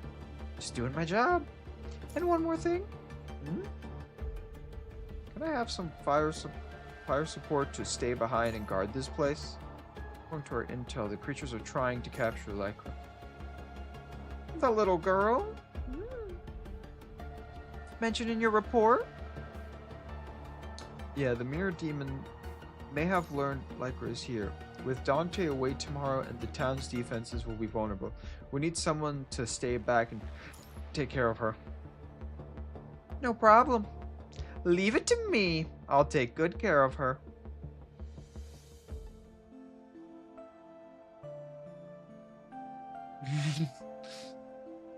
I'll be honest. Dante's Dante. You can't say no to him, right? I don't know why. Dante, anyways, half the time, Dante is a little sus, you know? He does some weird things and says some weird shit. But he comes off maidenless. I'm trying to get him some maidens here. Alright? Lycra strolls through the town, taking in the bustling atmosphere. After speaking with the commandment from Babylon, she can finally wash away days of exhaustion from the run.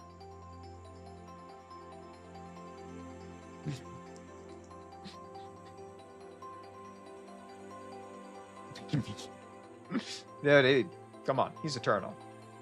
I don't care what you think. He's eternal. The drowsiness lingers at the edge of her mind. Curiosity wins out, and she wants to explore the town first. Born in Babylon, she has never set foot on the surface before until now. It exists only in images and secondhand stories. Immokalee is her first real glimpse of humanity's settlement on Earth. What an interesting place to be to see your first settlement. Old cowboy town. A voice cuts through her thoughts. She turns to see an elderly woman with warm, trickling eyes waving at her. Care to join me for a moment? After a moment of hesitation, Lycra walks towards the elderly woman. The woman cradles her bag in her arms, seeing Lycra approach. She reacts inside and pulls out a tangerine. Here, try this. Lycra accepts the fruit, and the elderly woman pats the space beside her, inviting her to sit, then asks, You're a new face. I take it you've arrived in town recently? Yes. Are you here alone? I have my dad, but he's not here right now. He told me to run ahead by myself. Whenever the scene plays in the woman's mind, her face etches with quiet sympathy. Sure wasn't easy, though. I used to have a granddaughter, if not for that incident, she would be about your height right now. Surviving is what matters. You have found a place to stay? If not, you're welcome to stay with me for now. Later on, you could learn a trade, mechanical repairs, gun making, bullet crafting, things like that. You'll find your way to get by. I do have a grandson, but he's not well behaved like you. Always wearing those sunglasses, clothes with spikes all over them, and his hair slick straight up like some kind of rooster. Looks absolutely ridiculous if you ask me. Kids always have all these strange cartoon characters on them. He calls it anime. Oh my god. Or something. I don't understand a thing about that. Well, you see, anime is what you are. How do you break it to her? How do you break it to her that she is an anime? But deep down, he's a good kid. These days, sometimes you've got to act tough just to get by. Perhaps Laika's appearance stirs old memories, and maybe it's been such a long time since she saw her a child. Whenever the reason, the old woman rambles on about her family.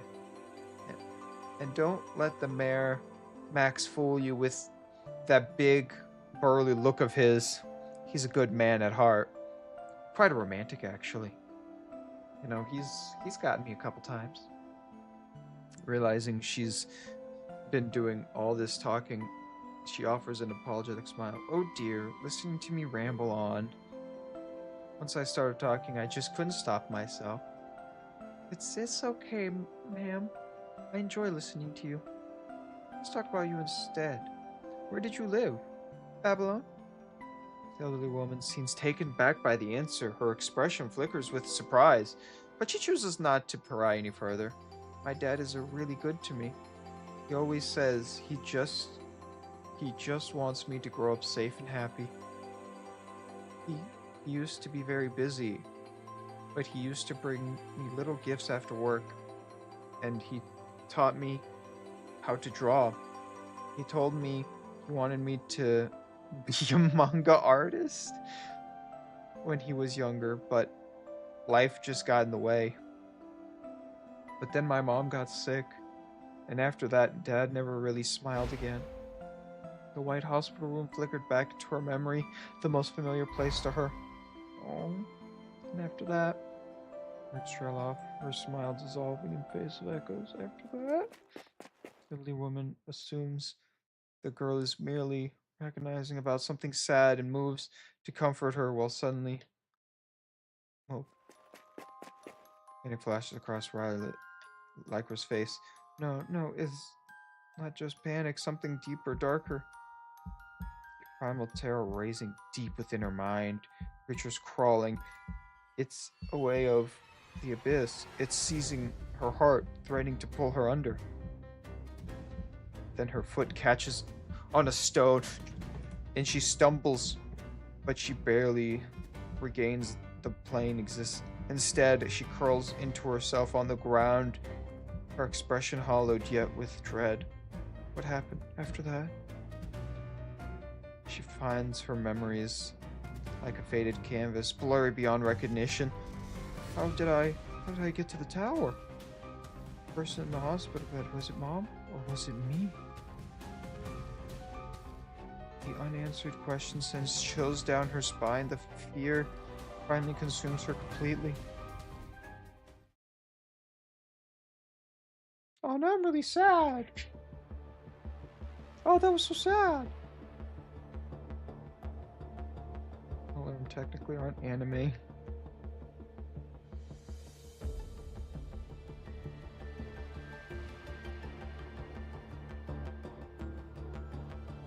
Let me find the emojis.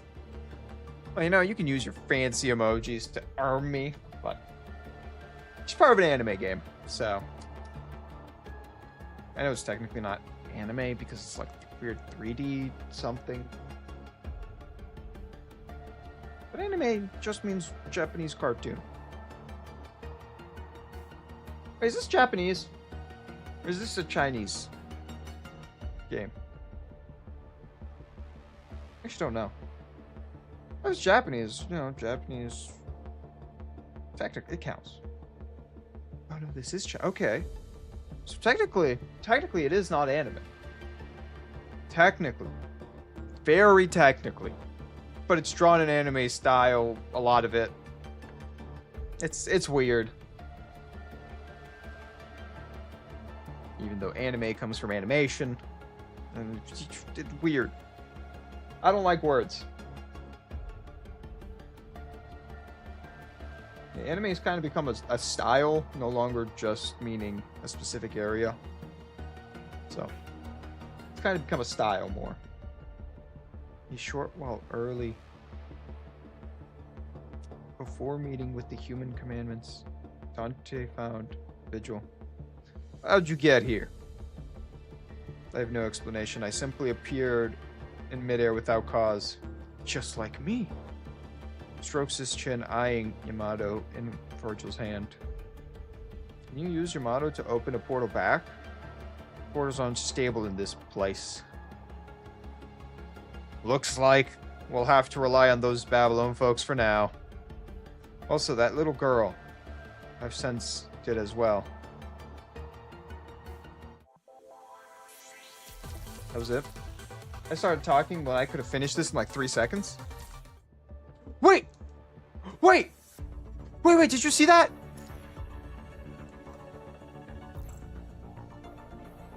My baby boy.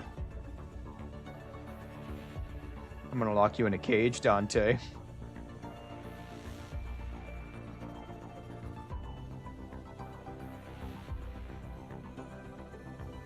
Got him. Oh, I'm putting him in a cage. He's mine now.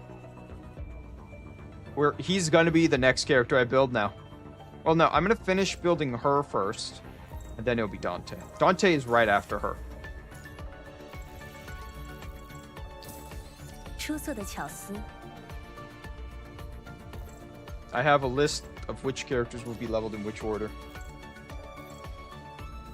如你所愿。 And we know who's on the top of that list. Would like you, but I know. Oh, I know. But I'm the one who owns him now.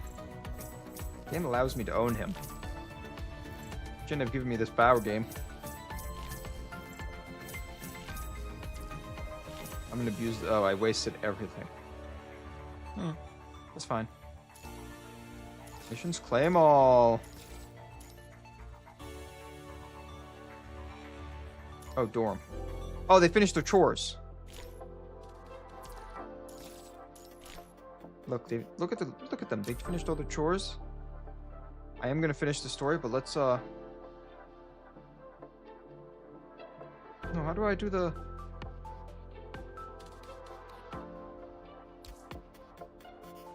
No, how do I pet them?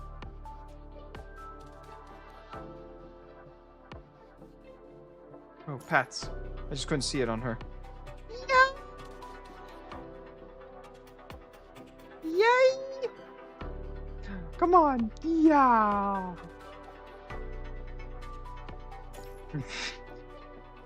Feels weird the way I'm petting them. Can I put Dante in here? Wait. Oh, you don't want any more pets? Okay.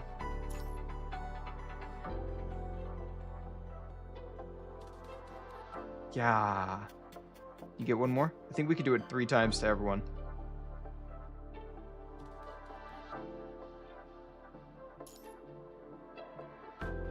You.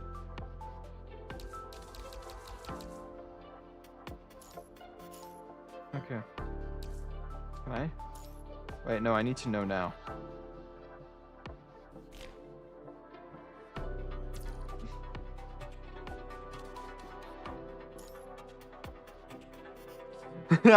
You got quite interesting stuff around here. Hey, Dante! Hey, Dante! I own you. He will never be safe again. He's no longer happy with my pets.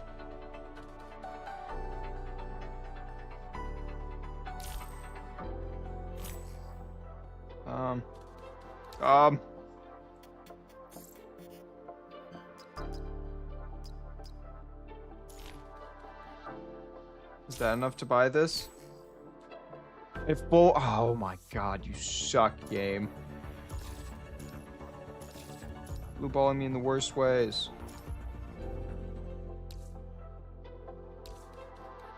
Claim all. Wait.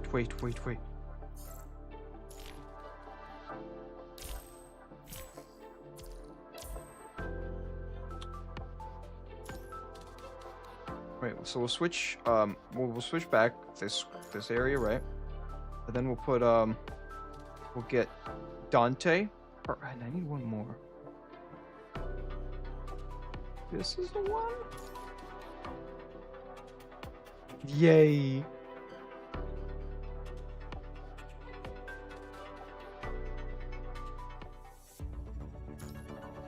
Can't lie, I'm really happy. No matter what, I have Dante.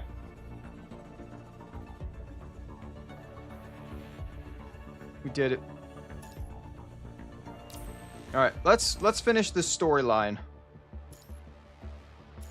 I think this is like we're getting to the climax. I don't have any of the resources. The next morning, everyone gathers on the outskirts of town. Glassman, over here. 3 vehicles will go with you to the tower. All fully stocked with ammunition and supplies. Thank you. The mayor is looking for me, probably to discuss evacuation plans. Damn. She's cute. Just saying. If you need anything, just talk to Sandfox. And Glassfauna. Alright, let's move. I got Sandfox out of everyone. The lamer. God. I am going to try to finish the Dante story. That's the whole point. The whole stream. The goal is to finish this storyline tonight. That's all I want to do. According to the coordinates, the Babel Tower should just be ahead. The tower's gone? For your group, as far as the eye can see, lies nothing but ruins. No, there's definitely something here. I could feel it. The demon's right here. So some kind of deceptive trick. Can we break it though?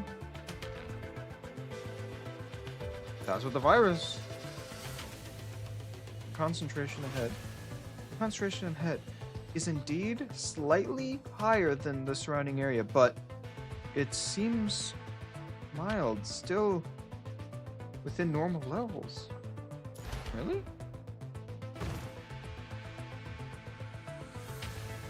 You retrieve a weapon shaped like a rocket launcher from the support force. Support force just brought some Omega weapons.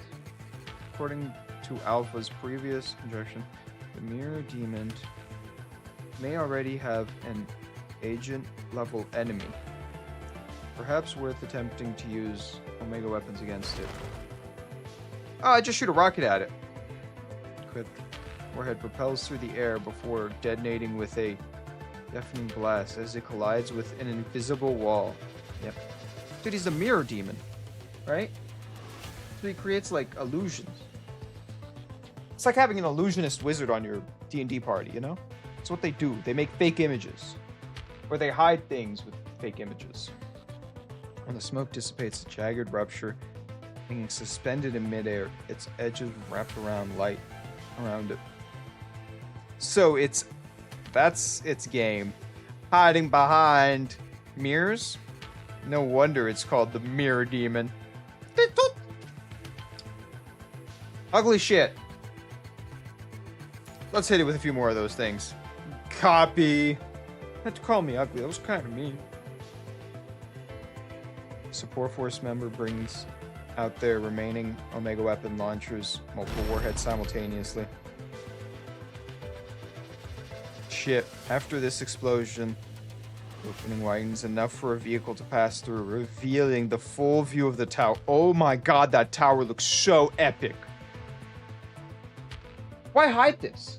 This looks so cool. This guy doesn't know what beauty he created. I'd live in that tower.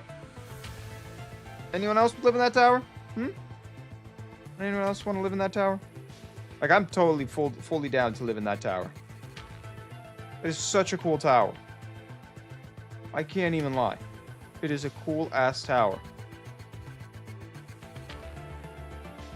A cylindrical tower shid in red tide. Arrogant looms in the distance as an ominous spiral that draws everyone's gaze above it. A swarm of creatures wheel through the air. They'll pierce precise dripping palladium malice. The virus concentration is rapidly increasing. Let's move. Can Sandfox die? Like, can I, like, push him down off the tower? Oh my god. Epic architecture is something that always gets to me, and this is pretty epic. More gothic. I like really gothic shit. It's just, you know? God, a middle-aged man stands atop a tower, his gaze fixed on the approaching group in the distance.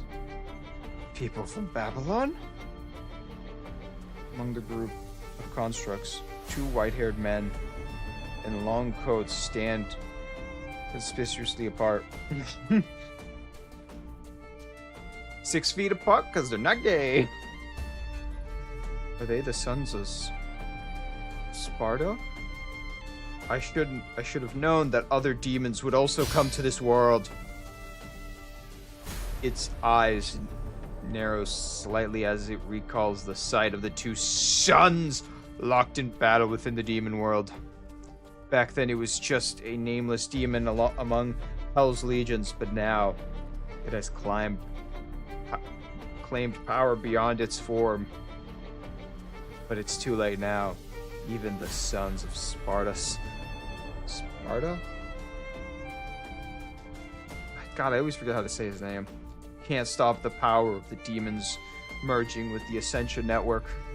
Moreover, I still hold the trump card. Another man turns his gaze, locking onto the figure looming in the shadow edge.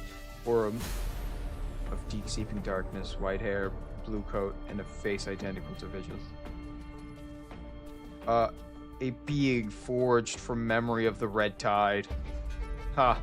Mirror images are always interesting, aren't they?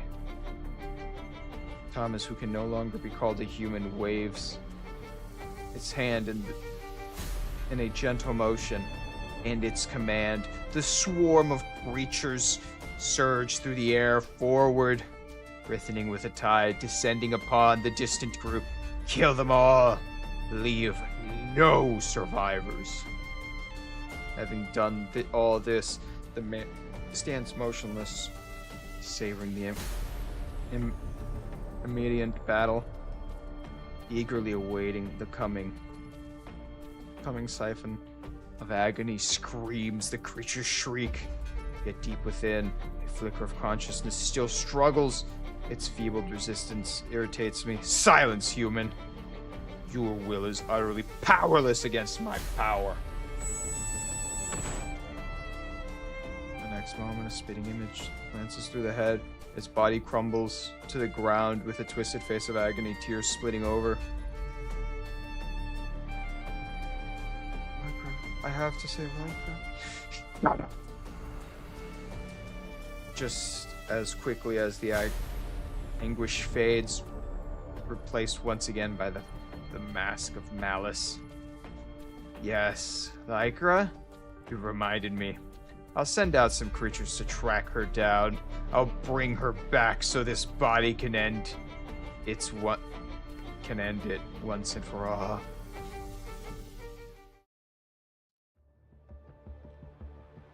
You notice Dante beside you gazing into the distance. Anything wrong, Dante? I think someone's up there at the top. Lee? Lee quickly transforms his armaments into a sniper mode, peering through the scope on the top of the tower. There is indeed someone there, highly resembling Thomas from our intel. Dante glances at Virgil beside him. I don't know why I said Vigil. Funny name, Vigil. And gestures towards the compass and arm in Lee's hand. I've got a similar demon arm that can transform into 666 different modes. Shut up already. The creatures are on the move. They're closing in. The Mayor Demon knows we're here. Prepare for battle. Your plague load is countless of creatures swarm the convoy. Full speed ahead! Roger. Roof-mounted machine guns roar to life. Bullets ripping through the horde of creatures. 3 transport vehicles lurch forward.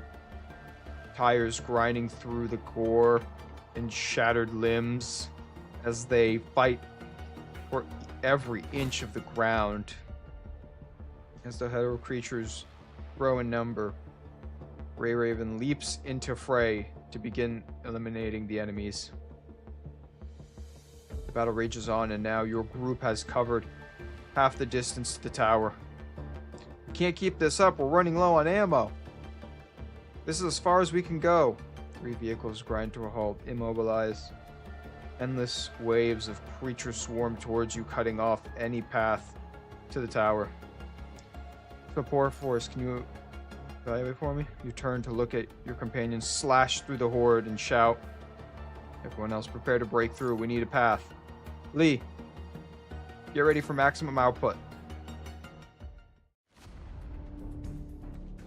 No need for that. Just stay behind me. Virtual time to show them what we're made out of.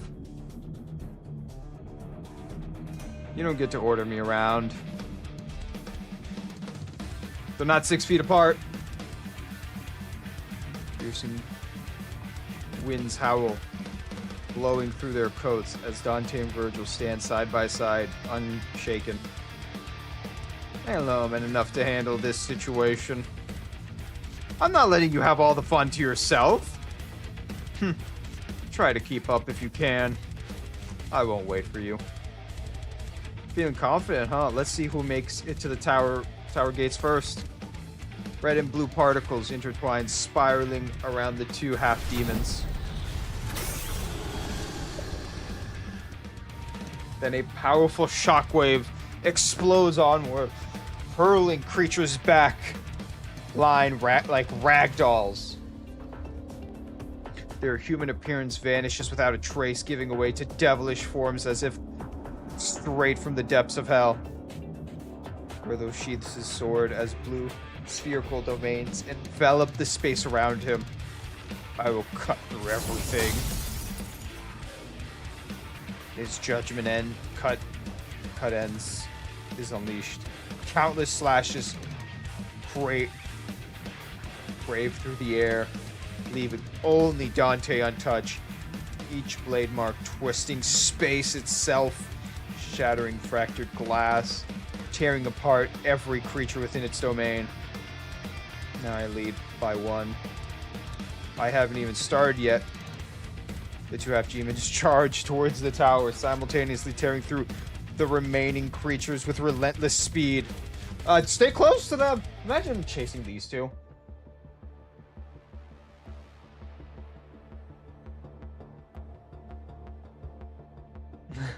See ya, good night. Have a wonderful night. The spell. Oh, this has changed color. Am I actually gonna get to play the game? Oh, I get to play the game! I actually get to play again. And that's that. What's so tough after all? Thanks to Dante and Virgil's overwhelming power, their transformed states, the group arrives safely at the foot of the tower. Commandment. The creature's attack is weakening. There appears to be some kind of mythical barrier before the tower. The creatures grow eerily still. Their attacks cease entirely if bounced by some unseen command. Their attacks have stopped. Is it because there's no need to continue? An open invitation, very confident of a mere demon. The path ahead won't be an easy one, it seems. Ridiculous. The towering gates of Babylon stand wide open, a gaping maw. Demonic. Hello, welcome! Forebowing, as though inviting the guest to step into the abyss. Dante stretches leisurely on the spot, speaking with effortless confidence. Either way, moving forward is our only meaningful way. Don't you think anyone here wants to turn back and swap more of those pesky bats, right? Bug extermination can be a real buzzkill. With that, Dante shrugs his shoulders and takes the lead through the gateway.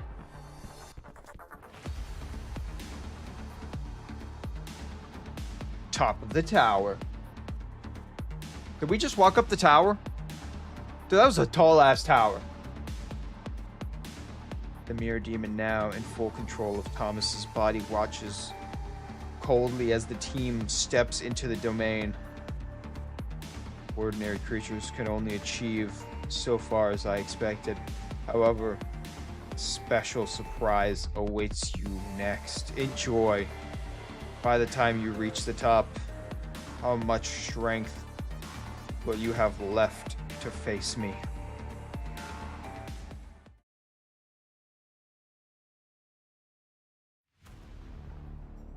The gate of the tower swings shut behind the group, cutting off the clamor of creatures outside.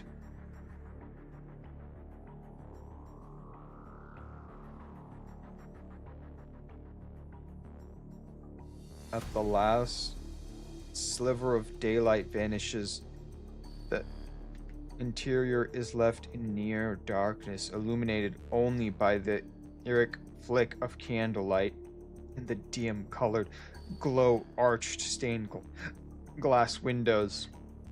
Looking around, a hollow chin lingers in the air. Dude, you got goddamn colored glass! You got tinted glass in this place! What the heck? What is this? What can this guy afford? How did he do it so fast? How can I get this? Can you tell me the secret, man? Please? I really want to know the secret. I want to know the secret to this trick. How'd you do all this so fast? It's a valid question, isn't it?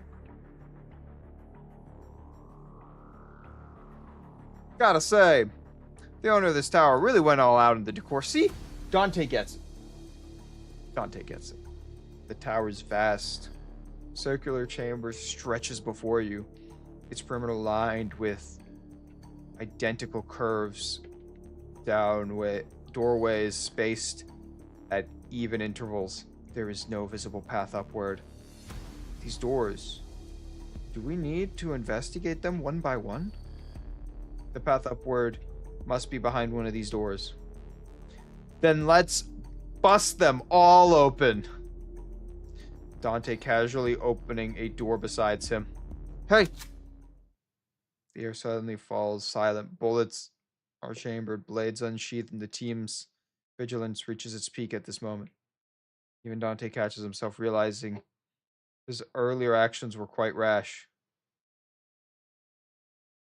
The door creaks open and a hazily mirror appears before everyone. Dante's frame against the door, twists eerily in the reflection. He steps closer, inspecting the mirror, only to find nothing to turn back to the rest of you. Just some boring mirror trick. Just then, the shattering of glass between the air around him. Close. A ghost of grim flickers across Dante's face as he draws ebony and ivory, quickly spinning around, taking aim. Jack! Just someone moves quicker than him. Phantom blue energy swirls, solidified into a mirage of blades, hurling towards the creatures as it crawls free and shatters the mirror. The blades truly strike, pinned it firmly in the wall. Come on, you know I could have handled that myself.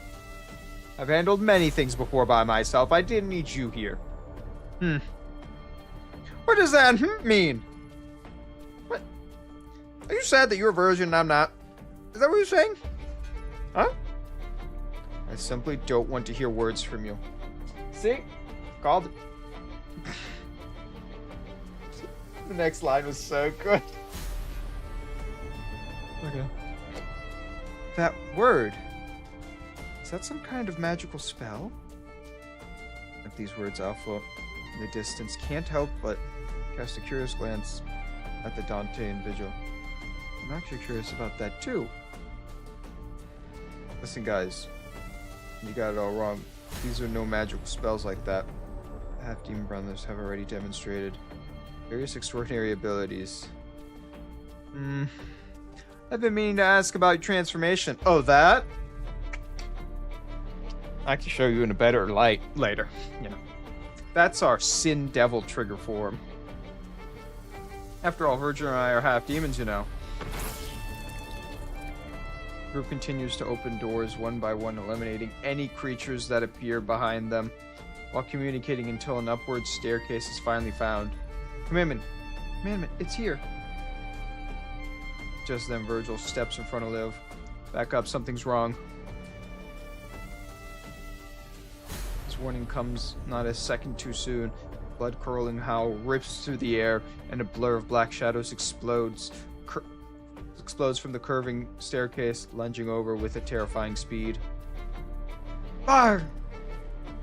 There are red figures moving even faster. The greatsword cleaves through the air, striking the creatures midway and hurling it back with brute force. Now that's what I call jackpot.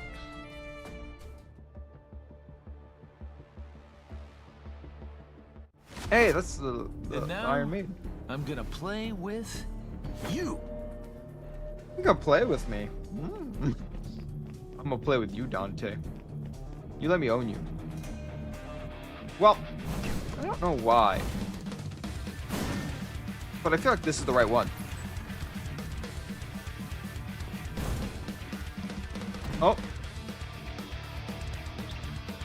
Well, it definitely was the right one. Whee!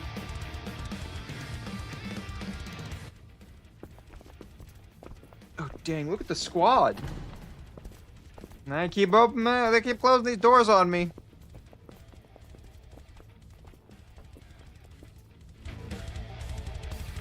Is this supposed to be like a trick? Like, I could tell which one every time almost. Wait a minute.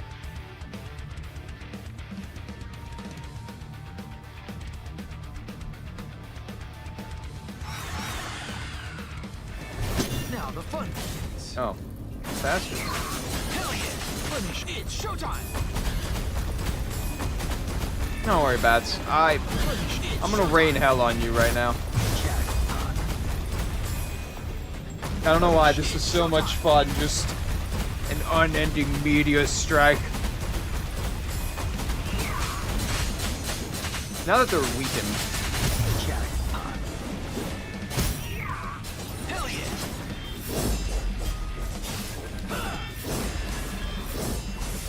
Too slow.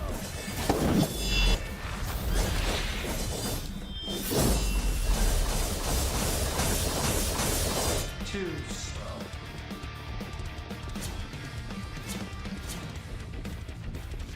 God, this looks so cool.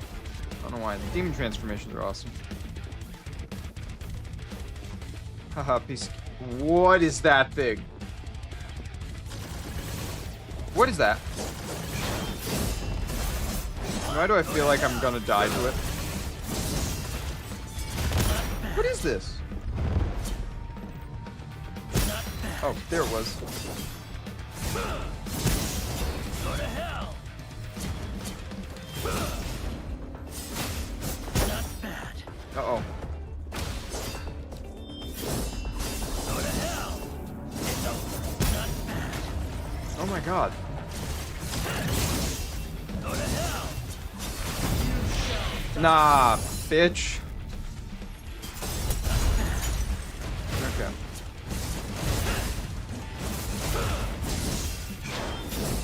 Go to hell.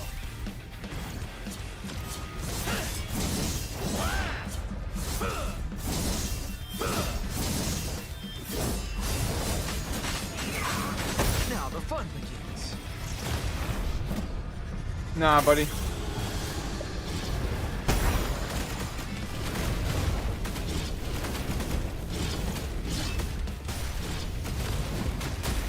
Oh, oh. Go back to now the fun begins. Hell yeah!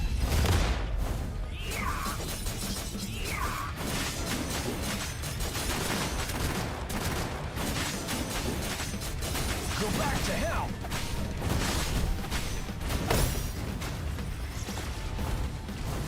Go back to hell!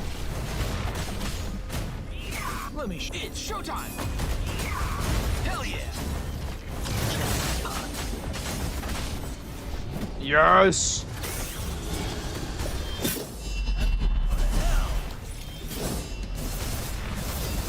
Okay, I'm just trying to beat this. Oh my god.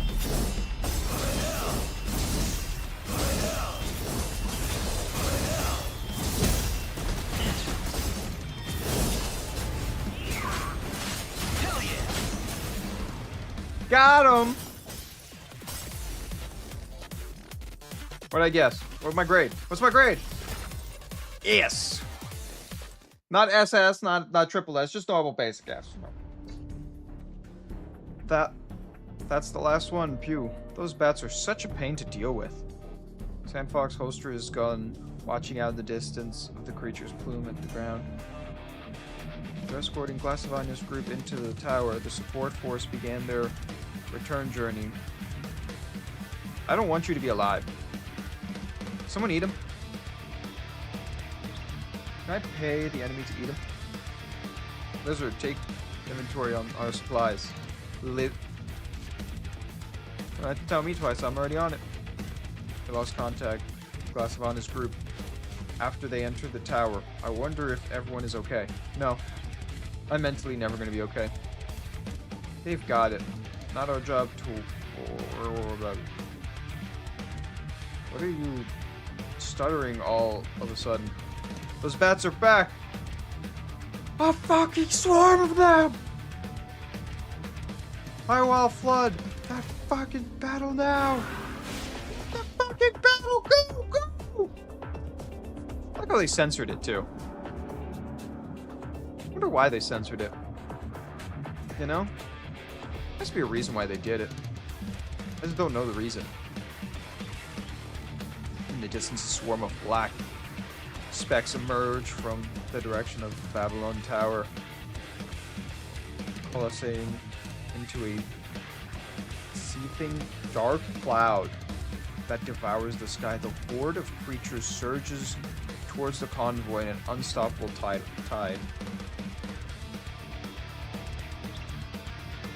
Prepare to engage. But everyone present knows the truth. Against such a number, survival is nearly impossible.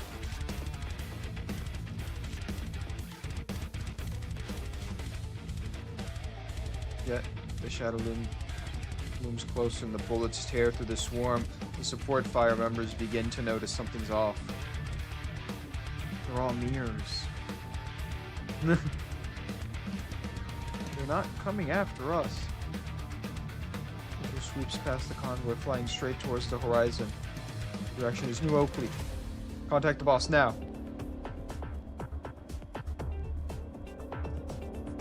New Oakley.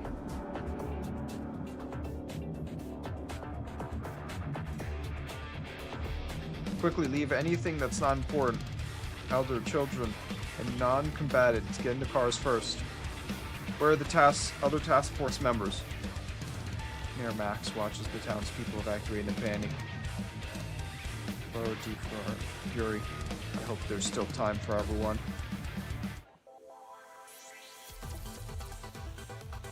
Not New Oakley.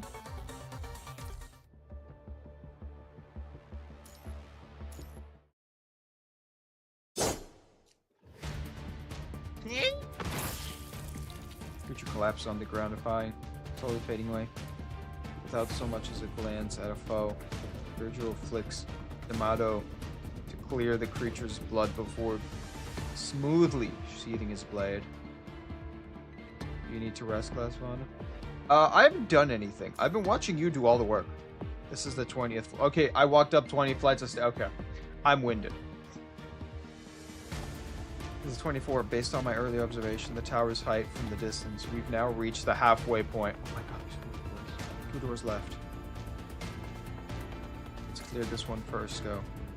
6 steps forward, pushing one of the doors open. Then you have to choose a team, so I don't think there's a fight here. This is... In the door up lies a vast... It's a floor packed with people standing shoulder to shoulder. Their bodies crammed together. A rough estimate puts the number at 200 to 300.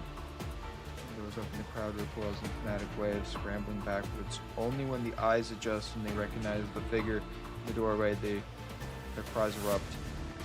It's a construct. You're here to save us? Foes hang on tattered, their faces hollowed with hunger and fear, their frail forms betray days of starvation. Eyes. Copy. What happened here? Offer an explanation. His body frail and weakened. The residents from conservation areas, those bats captured us and brought us here. That man with the white lab coat. No, he's no man. He's a demon. Once I saw wings grow out of his body. Calm down. You're safe now. I got you. I can. I don't know what I can do for you. He comes here regularly to take people, drain them dry. Only stops after killing 20 or more. Then he mixes his own blood with the red tide. Turns it into those bad things. Approaches you with the side and speaks in a hushed voice. There's a pool formed of the red tide inside. It must be where the mere demon breeds those creatures.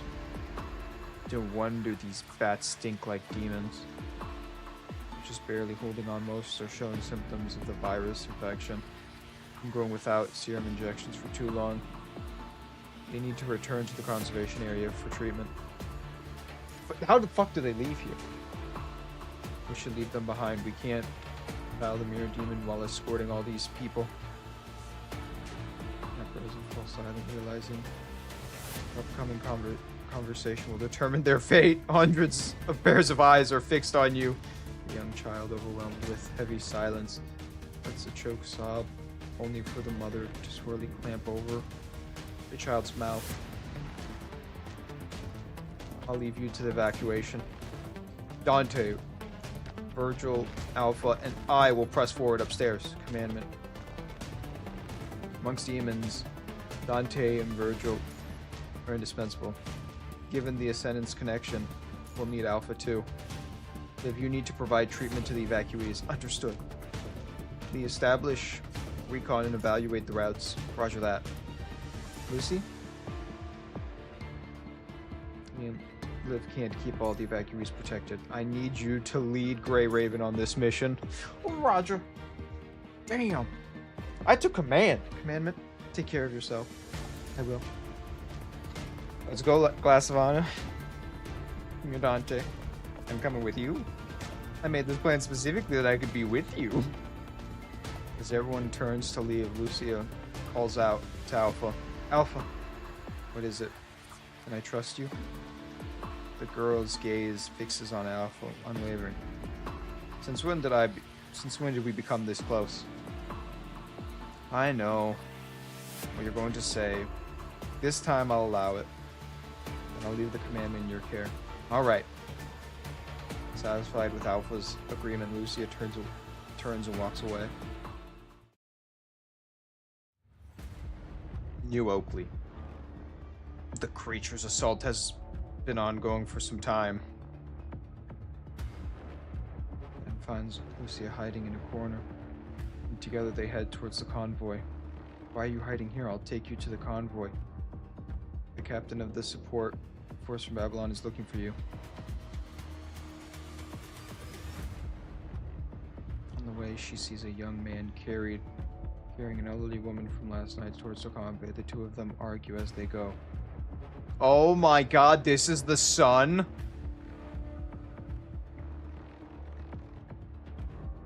Grandma, please, come on. We gotta get now.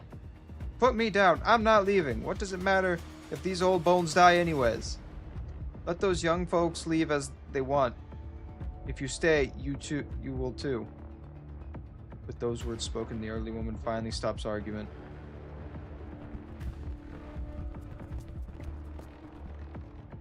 Soon after, Van brings Lycra to Brigit and Max, who are discussing evacuation agreements. Some fully loaded vehicles have already left, and we don't have enough for everyone. That means some of us aren't going to get out. You've got any other vehicles in your town? Everything with wheels is already here. We can't spurge up anymore. Combat personnel will be the last priority. Civilians come first. I'll see who's willing to stay behind. I'll stay too. Despite the advanced preparations for the evacuation, a group of people remains left behind due to the shortage of vehicles. Seeing Finn's arrival, Max pauses the discussion. Babylon, I've got Lycra. Thank you. Lycra is visibly frightened as she struggles to understand why Finn has brought her here. Noticing her distress, Bridget crouches down and offers a charming smile. Bridget, captain of the Babylon support force. Glass Vaughn asked me to take care of you. These vehicles behind me are our transports. You need to get inside and evacuate with everyone else. What happened last night? The woman finally speaks up. I think the creatures are after me. I can... Lycra could finish an explosion results in the distance. The air from the front line comes through Max's radio. They broke through. Some bat monsters got inside. Lycra finally makes out several creatures flying from the distance front line. I'll stop them. At hesitation, Bridge snaps her tactical Tophons into position and lunges forward. Damn. She was ready for this fight. Creatures this time are strong though. Faced with numerous emerald, Bridget manages to hold her own against the onslaught, yet struggles to eliminate them quickly. Then an alarm comes from another part of the front line. It breached the defenses flooding through the town. Buildings crumble like sand castles under relentless assault in the tranquil haven. Last night, now living hell. Lycra watches the scene unfold. Her heart twists with no. Get away from here. Gunshots from nearby. It notices several creatures crept dangerously close. Lycra's breath catches a young man throws himself towards his grandma and the looming threat, but it's not enough. The creatures lunge blind spot in the LED. Switches the car into a wall for last night, falls to the ground. Oh my god! Stark at the White Hospital curtains and the doctor in instinct faith. Grab on this. What is it? Reeks at a fine and cold weight. Lost her, she lies. What is it?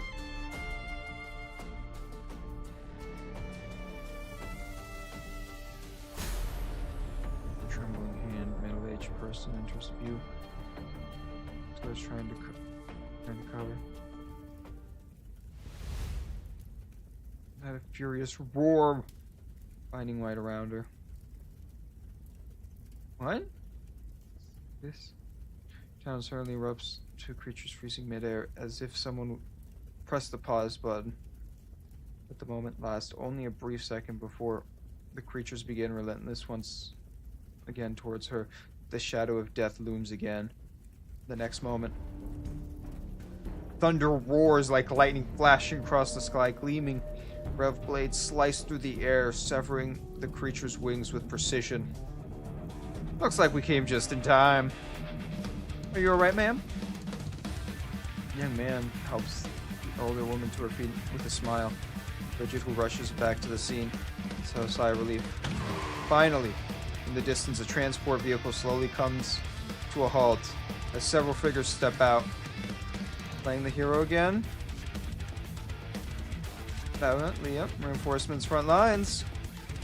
Simon, take the Dark Ages with us. Bridget, update me on the evacuation status. And are you Lycra mentioned in the report? Without allowing an objection, Basil turns to Lycra, who kneels on the ground, her face etched in terrorism, recalling the flash of white light from earlier. How'd you do that? The lab. Another fight one. It's actually getting really interesting, you know? So, because she's related to her dad, does she have some weird powers, or did her dad give her weird powers? There's so many questions I have in this scenario, right? What is this whole thing? How does it work? And how do you do? 30th floor, how are you holding up? The foul, you walk among the curved staircase, steadily making your way upwards. Dude, don't worry, the power armor's got me. Oh, I forgot I had power armor. I flew over my head that I'm wearing, like, this cool-ass power armor. You wave a hand, causing slight mechanical clings from within the power armor. Suddenly, that everyone is fine. Which floor are we heading to next? The 38th. Feels like we're close to the top now. There's 40th floor. We were told that. The ground pushes open. The group pushes open a door to the 38th floor. Chattering casualty. A lab? It's a weird ass lab. Inside the circular chamber, tangled cables and computer terminals fill the space. At its heart, a cylindrical device stands at crimson crystals formed from the virus creeping onward while the data is displayed on something on the screen. Nothing like that I've seen before. What do you think, Latsavana? Which is expected.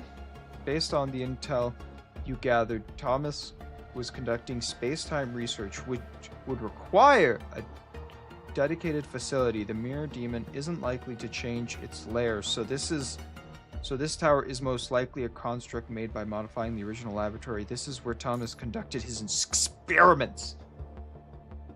Type of experiments? we're not fully understanding the experiments, but it was with a rock. We know it all started with a rock. We watched the sad first episode where everything started. I need to back up Thomas's data while we're here. It would help you to return to your world then. We wait for you to finish the backup. And your demon won't just stand by and watch while we gather information. Which means someone's got to scout ahead. Hearing this, Virgil turns to open a large door heading up without a backwards glance. Not one to be left behind Dante strides after him. Well, looks like we're up. As the two half-demons disappear into the shadow, only Alpha remains in the eerie lab. Are you gonna go with them? Lean towards the insert storage of the computer, asking to hush voice. I promised Lucia that I would take care of you. Make sure you don't get a boober. These words, the room fills with silence. The son of Sparta. Sparta? God, I can't pronounce his name correct. Soon, reaching the next floor. This floor lacks the familiar ring at the door. Instead, it opens into a vast dome chamber with a single passage leading upwards. At the heart of the space, standing a creature. His persistent radiance menace more powerful than any other would have encountered before. Things are getting interesting.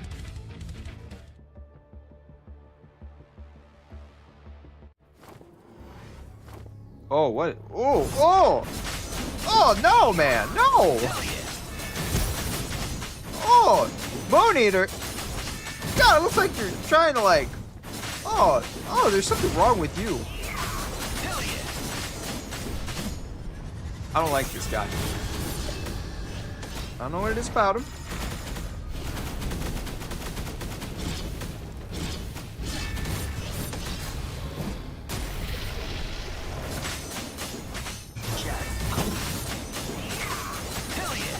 It's showtime! Let me show you what I've got. It's showtime! Now the fun begins. Yes!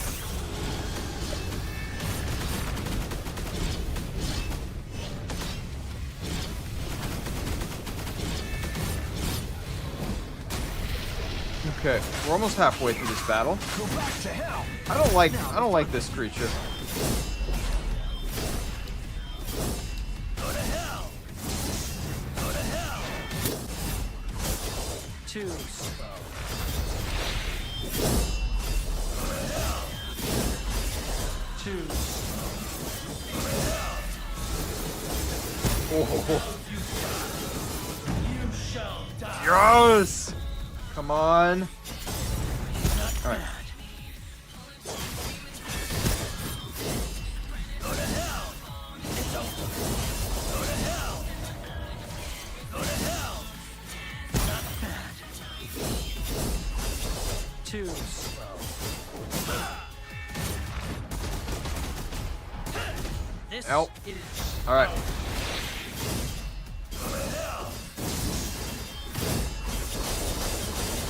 Oh my God! Let's go. Two. too slow.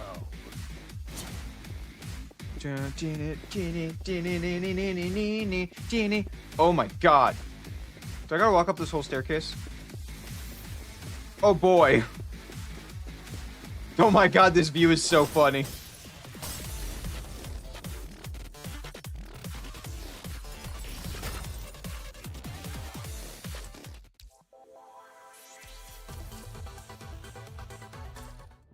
All right.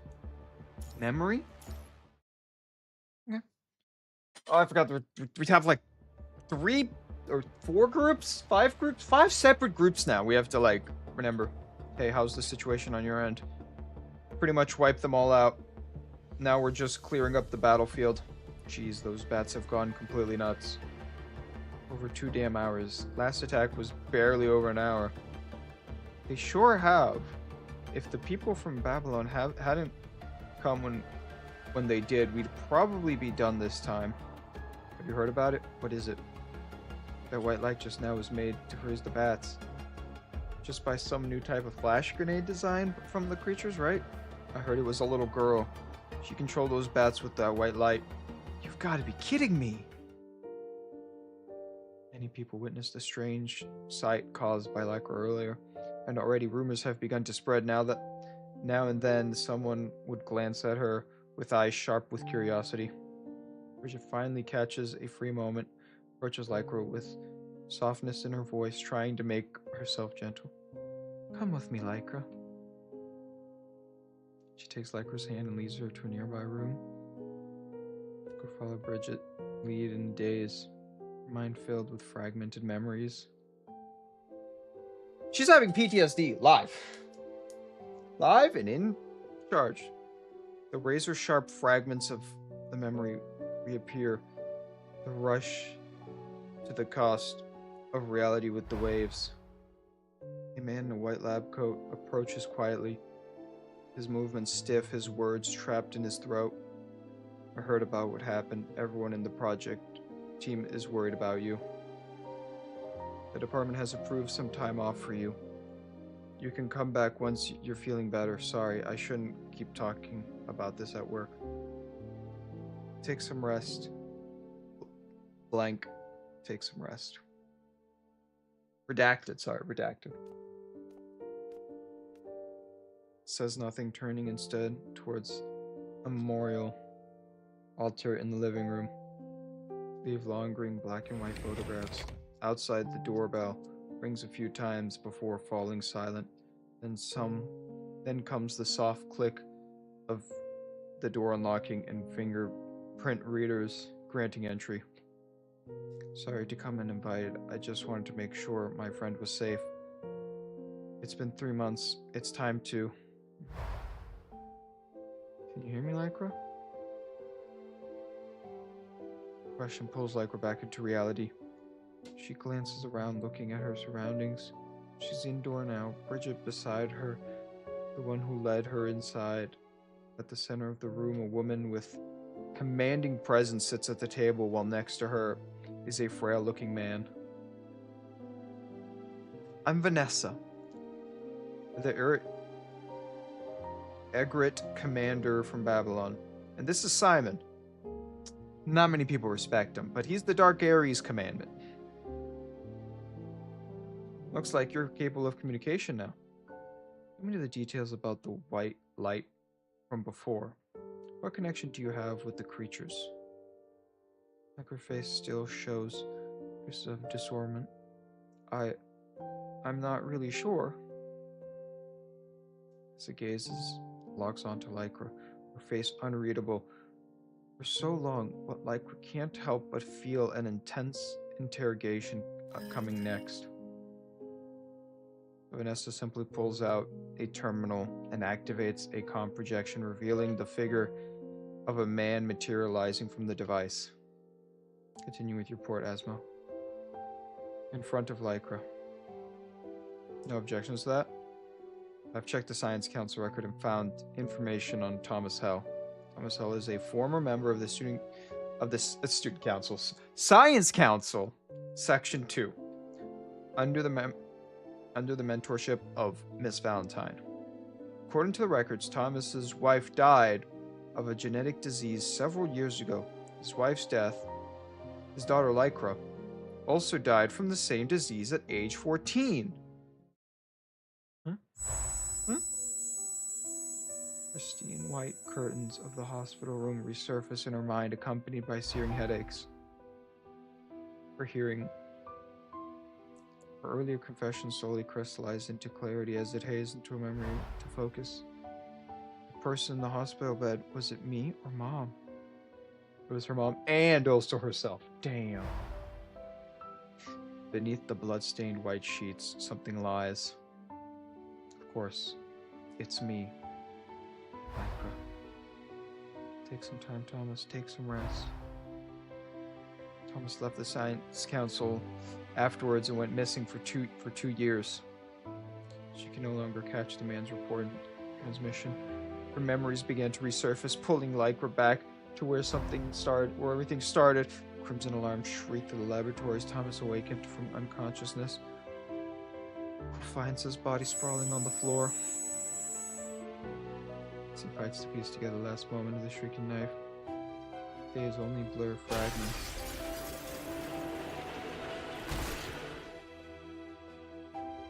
What the fuck?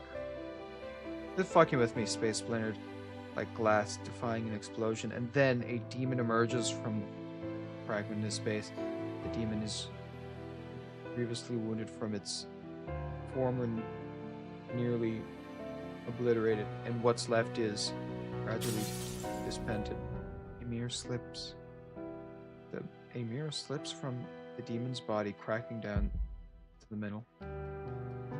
With this, its last desperate effort, the demon drives its core into the only human nearby, Thomas.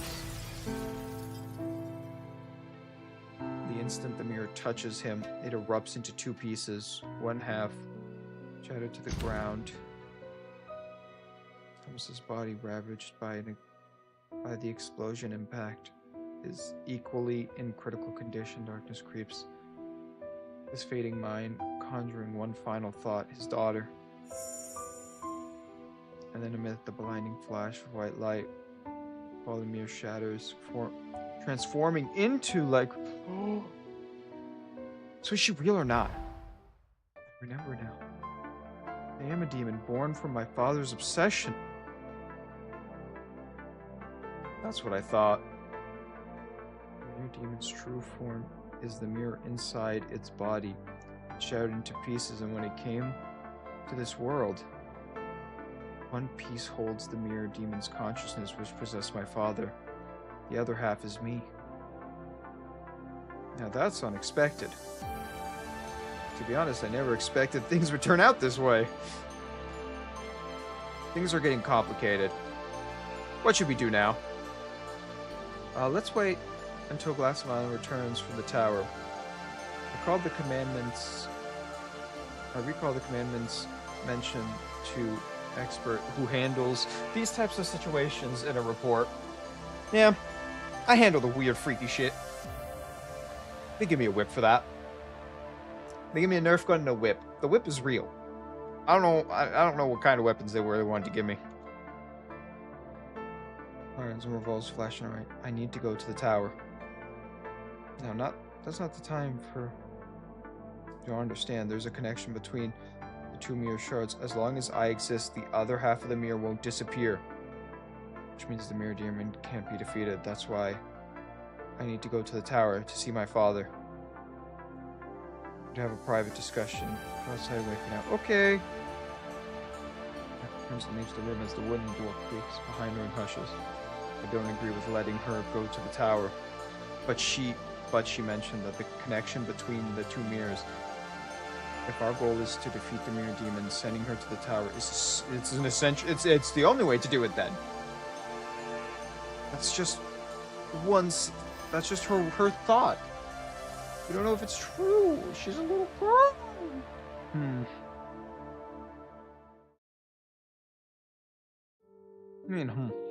Micro leans against a door frame, occasionally clutching scattered words from inside. Phrasing tug at her. Hope frailing one moment, disappointment crashing in the next. Dad? 20 minutes pass before the voice is finally still.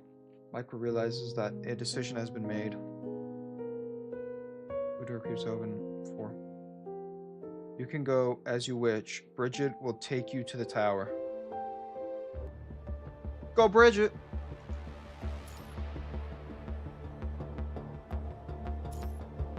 Is this the final one? Is this it? I remember 12 being sent, but I don't remember. Alright, one more minute. If they don't show up, we're going up without them. And Virgil stand idly by the tower's 39th floor, boredom evident in their posture. So, who is she?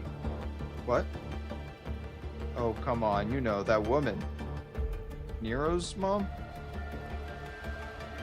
Seriously, I'm dying to know what kind of woman could have won Virgil's heart. Next time we see Nero, we should have a little dinner together. You know, a family dinner. In response to Dante's question, Virgil simply rolls his eyes. You're hardly one to ask. What of the women around you? Have you given thought to their fates? I take back my question. I take it back. I take it all back. I'm sorry. I'll go in the corner. Coming? Footsteps echo as you and Alpha appear by the door. So, I've collected the data. Nice work. Don't break through it. Breaking it through. We'll need that for our return.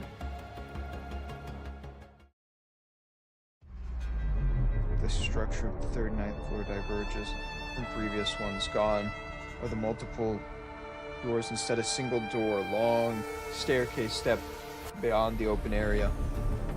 Next up is the 40th floor.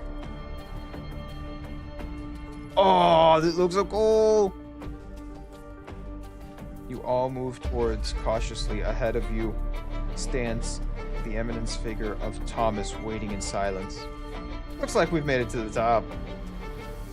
What a pity that this tower is only 40 floors now. If I just had bid my time a bit longer, handling you would have been much easier.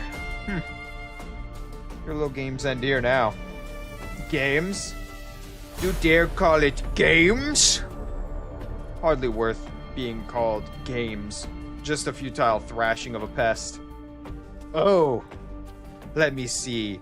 The blue big brother, hee-ha! Shameful defeat by a demon emperor murderer. And the red little brother covering cowering in the human world after the fire, playing house with his precious human he. Alright. Now you've pissed me off. You better get ready for what's coming. Time to die. No, before that, you'll have to face another entity of a mirror image first.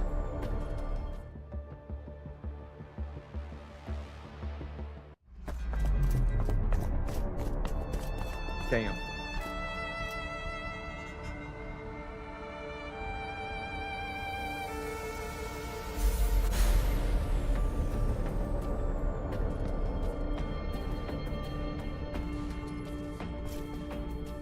He looks so disappointed in that.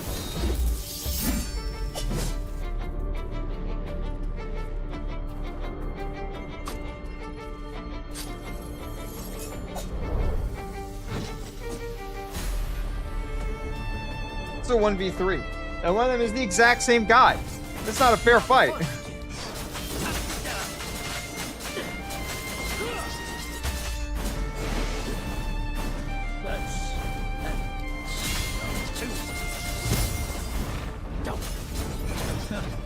I didn't really feel like talking anyway. What? Now the fun.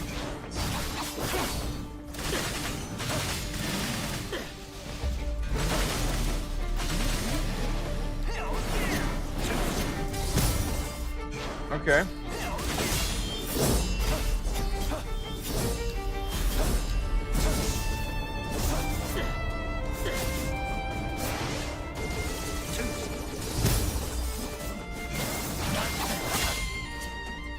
This is how.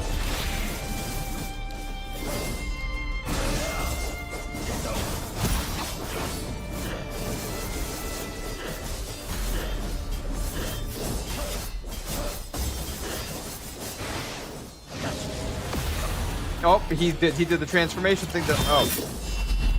Except I just lost my transformation.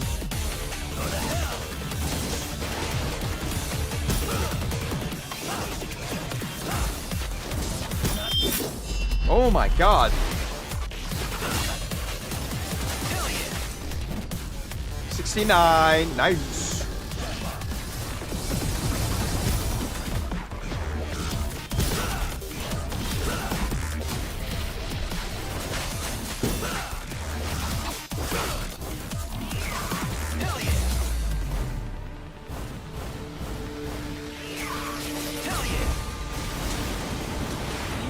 Okay, this is where I have to dodge him.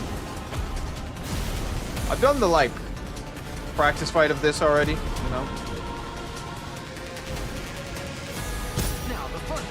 What? How? What?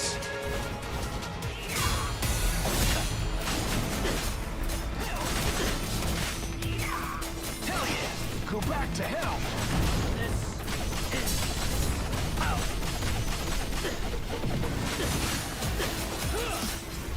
All right. Jackpot.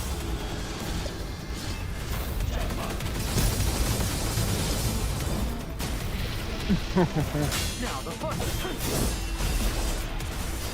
Too slow. This is how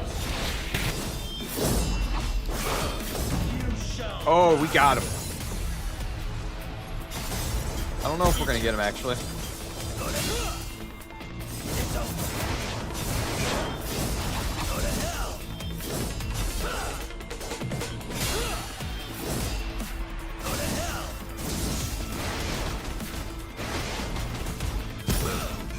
Okay.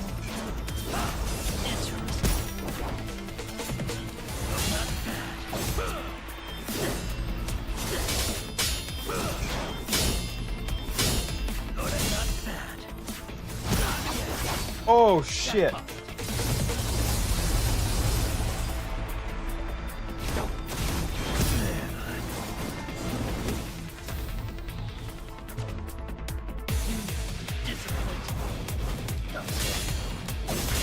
Well, that should be my line.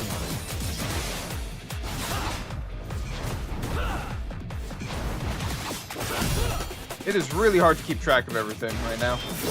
Have you? Which one of you would die? This is how.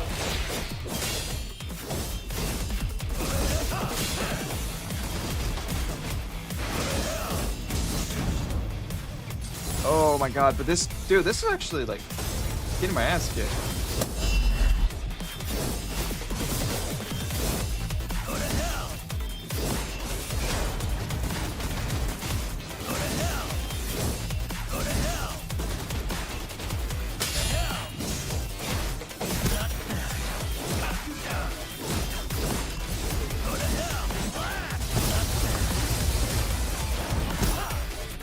Oh shit.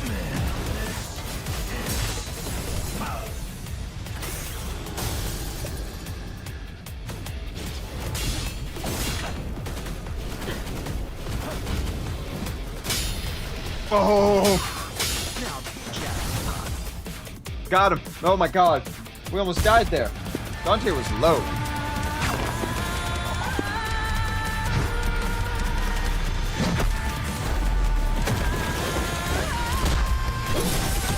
Get to have her to team.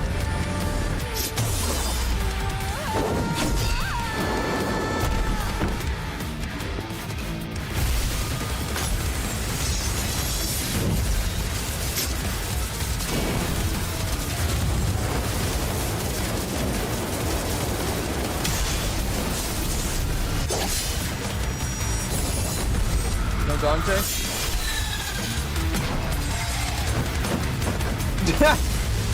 Thank you, Dante.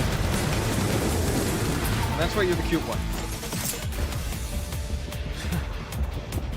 Not bad. Not bad at all.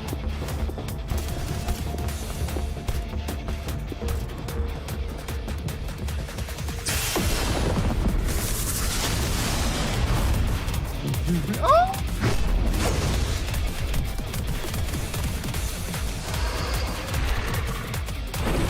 Oh, is that the mirror demon?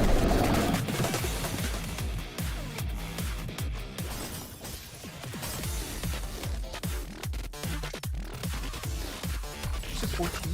I don't remember. Someone told me how many like steps to this mission. No one. Was it 14?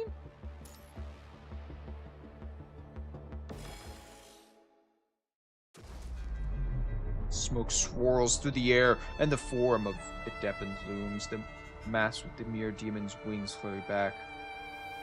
Finally dropped the human act and decided to face us yourself. Boring. As the group turns away, the demon strikes in blurry motion, only for Lucia to descend in timely manner above. Oh, we just watched this. Commandment, I ran into Bridget outside the tower. She's bringing Lycra in. Took over for her. Lycra, is there a reason why she had to come? I have half of the Mirror Demon's power within me. Just as I thought. You already knew it all along? We had our suspicions. She's no longer human. Demon would be more fitting term for what she is now. From what Bridget learned from Asimov and Lycra. Lucia glances at Lycra, then decides to reveal the truth anyways. Lycra died from hereditary disease several years ago, just like her mother. I exist because of my dad's obsession. Without my help, you won't be able to defeat the Mirror Demon. What about you? What will happen to you if you accept your help? We'll talk about it later. Dante, Virgil, can you separate the demon from Thomas? Possibly. Yamato holds the power to sever man from demon. I will attempt it. And let the battle begin. Why don't I get to play other characters? Why is it only these two? You know?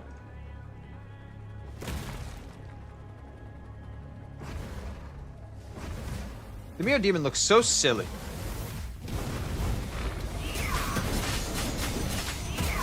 Hell yeah! Go back to hell! Now the fun begins. Go back to hell! Hell yeah! Jackpot. Too slow. Go to hell. Not this is our Oh yeah. You are way easier to kill. you shall die. Or at least this beginning part is so much easier to beat at you. Go to hell.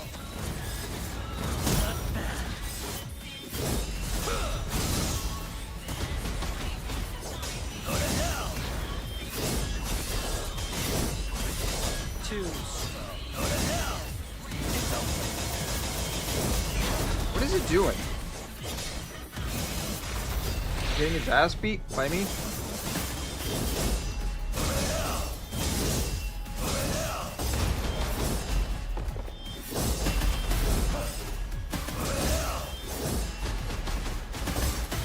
Is this really what you want, buddy?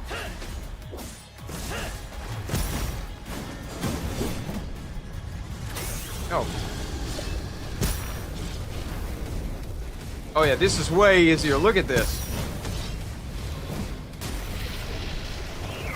Go back to hell! Now the fun begins. Let me. It's showtime!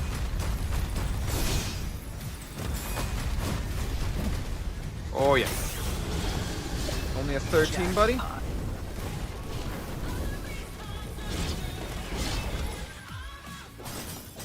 One in the demon form. Let's go, goddamn. God, he's an ugly ass demon. And he doesn't look like a mirror at all. It'd be cool if he looked like a mirror. Maybe had like mirrorish wings. During the battle, Virgil drove Yamato into the demon's heart, forcibly separating its connection to Thomas. After seeing the separation, Thomas appears severely weakened, crumbling to the ground some distance away. A streak of silver splits the air as Alpha's lightning charge blade, shearing the mirror demon clean in two once more. So Virgil cleaves it in half and separates the two. And then she comes in and separates it again, yet no matter how many times you cut down, the demon reforms its shattered body, knitting back together like the virus. The ring is repeated, the mirror demon focus remains unshaken, its gaze locked onto Thomas not far away. Why do you defy me? Virus, power of the demon, both bent to my will. With my power and your knowledge, we could go to another world. We could share the same crown, ruling as the king of the demon world together. We could conquer the human world and many beyond it, all for just one incontrovertible price. That girl, she's not even your own flesh and blood, nothing more than an illusion created by your obsession. Why? Thomas remains silent, only gazing at the girl behind clouded eyes. Father? Look, you've been yapping away nonstop, and it's getting really annoying. His brown eyes of Furies has never seen him before. Not everything needs to be explained. What do you think? Parents wouldn't protect their own kids? Let's charge the half-demon's fury. Blast on green ivory. Ever relentless. Burgeoning, slamming into the mirror demon and driving his stumble backwards. Virgil! Virgil moves like a phantom, his form flickering beyond the mirror demon in an instant. Almost slinging as it returns to its sheath, leaving behind razor edge blade marks that bloom in the air, each cut with crimson across. Virgil face betrays no emotion. Alpha senses the storm beneath his icy calm, quiet yet equally something fury, flaming over the tower's summit. As the mirror demon's body collapses to the ground. It's not over, man. Is it over? No, not yet. Crimson virus stirs, swirling in the air, as if summoned. It floats down towards the mirror demon on the ground and slowly mends its body. You can't kill me. My will cannot dissipate as long as other half of the mirror demon lives. Meanwhile, the virus mends my body. Now I am both demon and agent. What does it matter if you're the Suns? I am immortal. I'll just keep cutting you down until you can't get back up. Flash go red as appear. Demon afar. Voice continues undebatable. No, it's not working. Irritating pest. No. The girl who had been silent for so long steps out beneath you. Lycra? She turns to meet your gaze. Her soft sighs. It's okay. Like a determined burn, unyielding. Everyone persists, knowing that no force in this world could stop her now.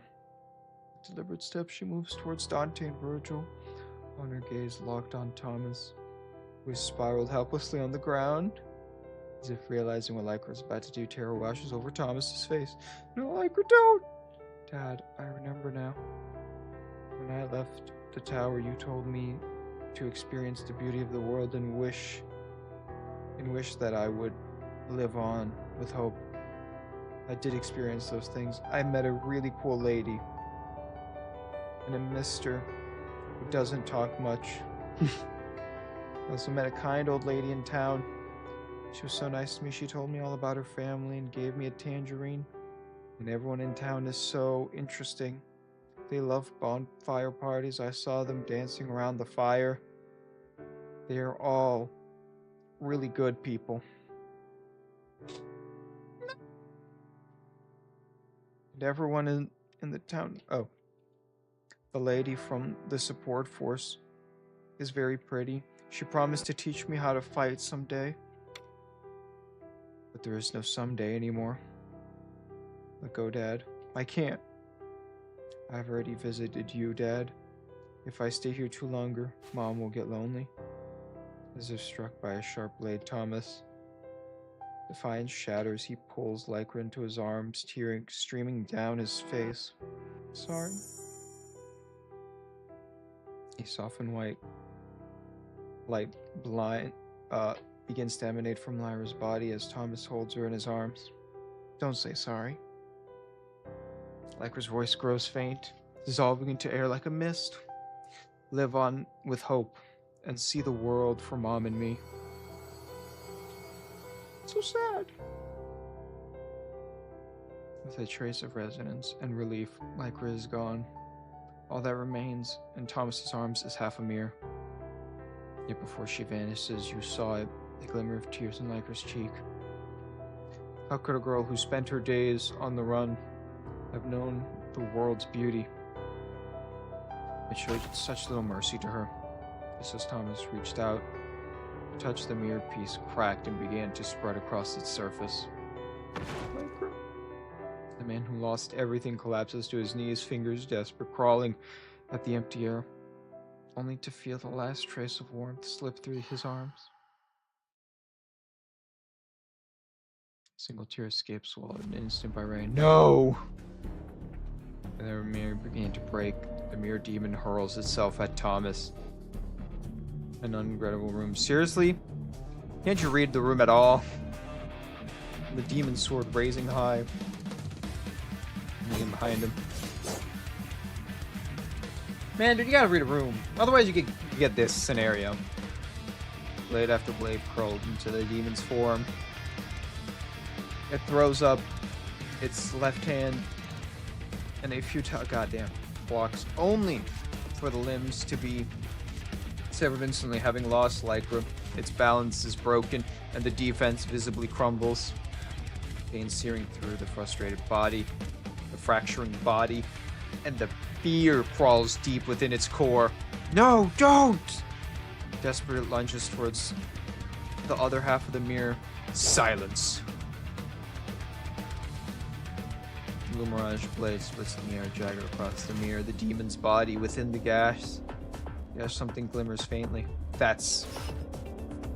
Everyone recognizes it's the half of the mirror that the mirror demon holds, looking for similar within Lycra. That must be it. Attack its core. It's time to end it all.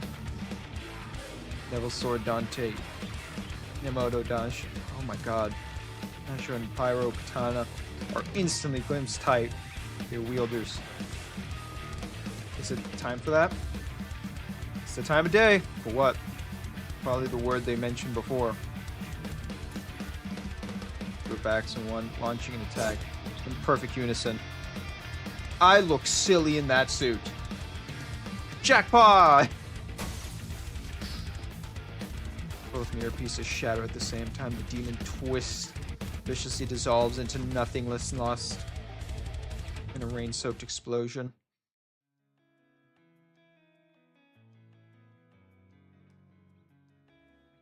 Mammon head to the east watchtower there. About to overrun Liam to the west side. Yes, miss. Just roger that. Oh my god, I love her, the sparkles in her hair. Darkarius, you... Vanquish's question. Vanessa questions die out her lips as you focus in the head. One by one, the creatures scream their last as they plunge from the sky, vanquishing without a trace. The battle from the tower must be over. As the realization strikes her face, she immediately recalls her standing orders and gives out a new command. Well done. Good job, everyone. God damn. Dude, I still... Whew. You step closer to Thomas. Doctor will need to come with us to Babylon. Thomas only stares blankly at the empty ground before him, showing no resistance as he comes to his feet. Sophocles in the spot where Lycra vanished, recalling their first encounter amid the ruining not long ago. Even so, even devils may cry. Anything with a heart may cry. She said the name. She did it. Time to go. Mission complete. Dante towards the exit. His usual swagger doled. A poem with William Blake suddenly comes to Virgil's mind, and he starts reciting it softly with his voice lowered in the rain. In the southern clime, where the summer's prime never fades away, love Lycra lay. Song of innocence and experience.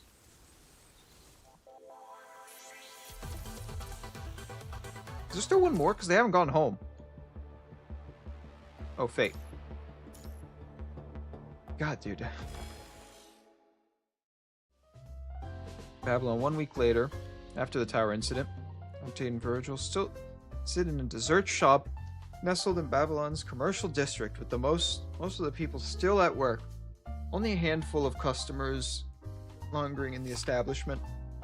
Dante glances at Virgil beside him, who is quietly flipping through the pages of the book. A pottery collection borrowed from the Babylon library. You think that Science Council will actually make something that'll help us get back? Virgil doesn't look up, nor does he answer Dante's question. Hey, don't pretend you didn't hear me. Perhaps they can. Perhaps they can't. Wow. Really helpful answers. Thanks. Virgil turns the page. If you're so bored, go pester someone else. The Science Council's innocent might entertain you. I shouldn't run down. A shudder runs down Dante's spine as he recalls the Science Council member as he gleams at his sight. These researchers have shown uncannily curiosity towards the two otherworldly visitors, despite trying to convince them to stay and assist tests and experiments. I'd rather be at Patty's birthday party. Here are your strawberry sundaes and waters, sirs. Dante takes the sundae and shovels a huge spoon of ice cream into his mouth and releases a deep, content. Seriously, you gotta try this strawberry sundae. Virgil takes a delicate sip of water. For all these years, you still indulge in such childish tastes? Say that again! At least I don't waste my time reading weird old books all day. With a sharp snap, Virgil shuts the book and lifts his gaze and meets Dante. Finally brave enough to look me in the eye. There's a training spot not far from here. Up for a warm-up? Lead the way.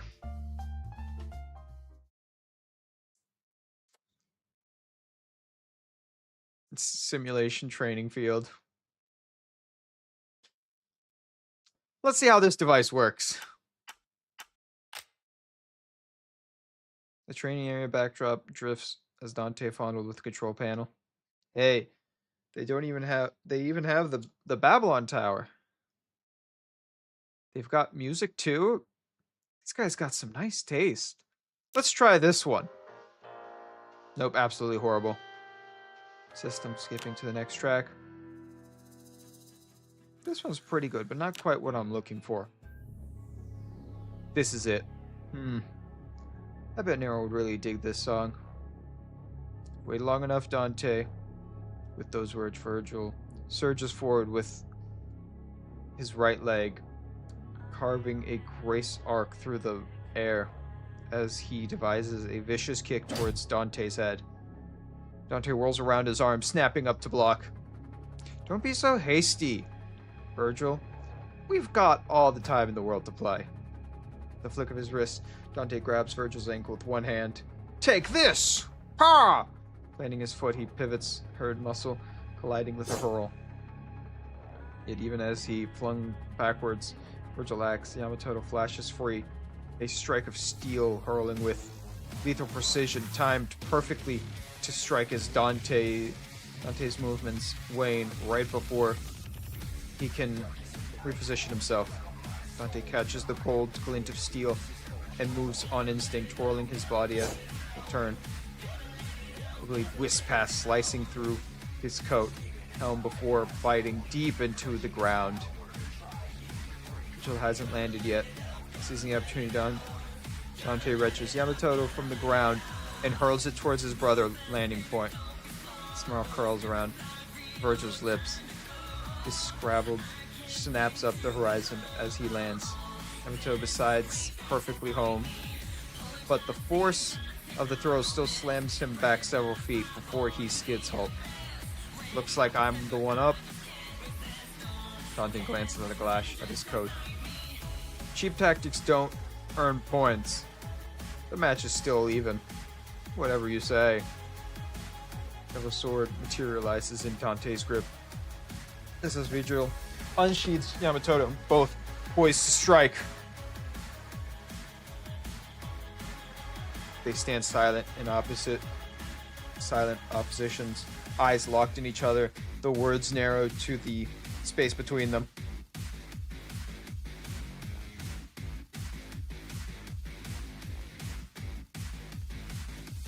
Blood burns. Blood burns in their veins, curling their lips in the air with thrill. That a signal or a countdown. They charge forward in perfect unison, a heartbeat of silence through the training field. The music's good. To unlock the final stage, jump and press during mid-air taunt. Oh!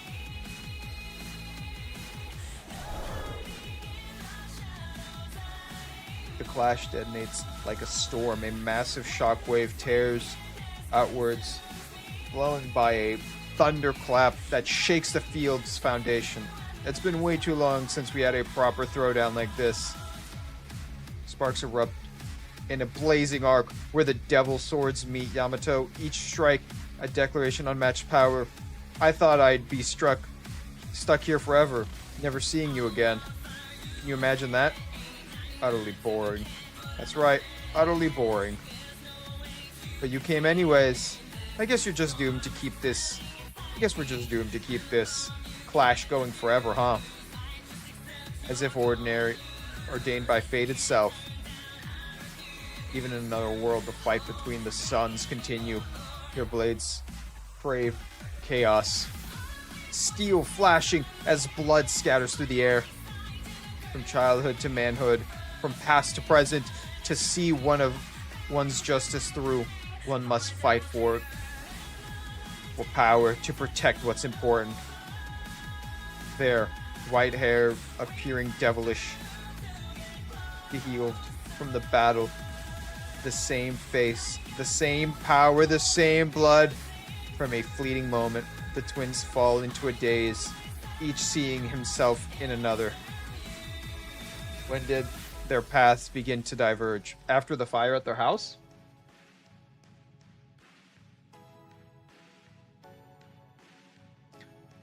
Was it during a confidant on the cliff, or during that fire, or perhaps even a long time ago?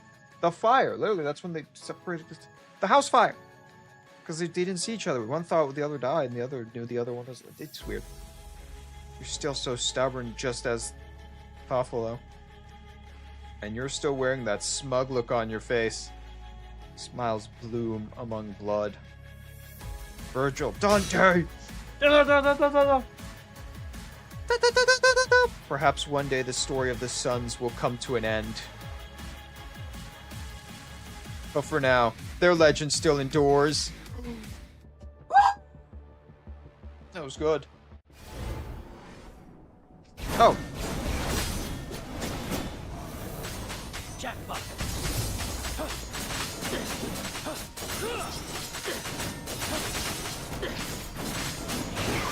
Hell yeah! Oh, wait. Jackpot.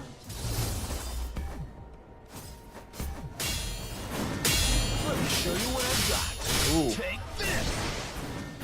Jackpot. Oh, I felt that one.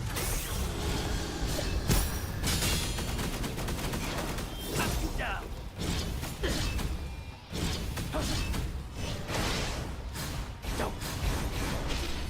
Nah, buddy. I saw you there.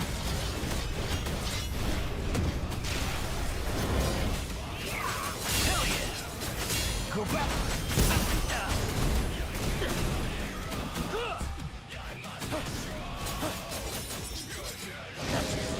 Ooh.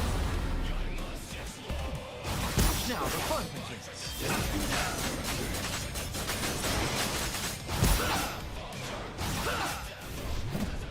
Let's go.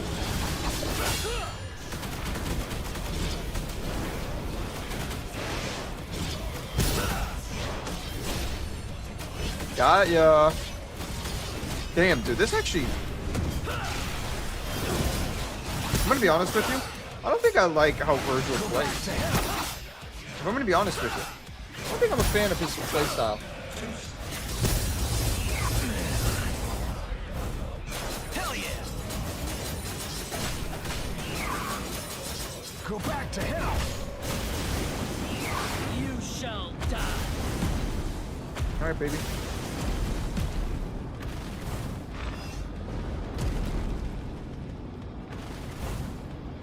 Now the fun begins. Hell yeah. Go back to hell. This is power.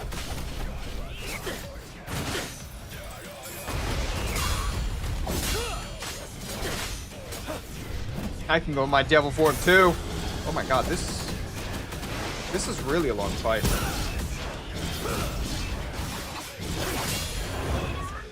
This is how it ends. I didn't even realize I lost. Hell yeah!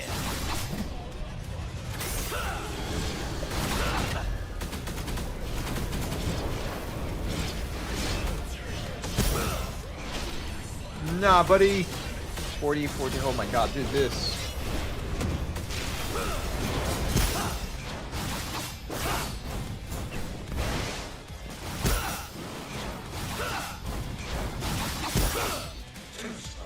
Oh my god. I can't even keep up what's happening. It's showtime! I don't know what's happening right now. Now the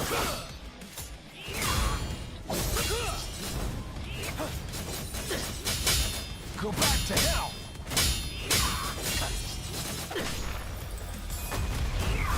Hell yeah!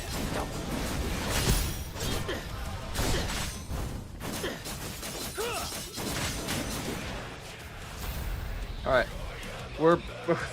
We have only 1/3 of his health bar left.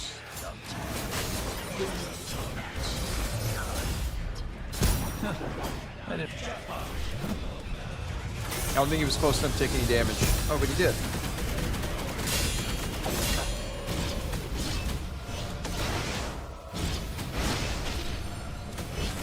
Can I get him with this? Yes. When I go into the demon form, I can get rid of like 10 health bars pretty easily, so. Oh, fuck. This is how it ends. Do I just have unlimited reboots in this? Hell yeah! Go back to hell!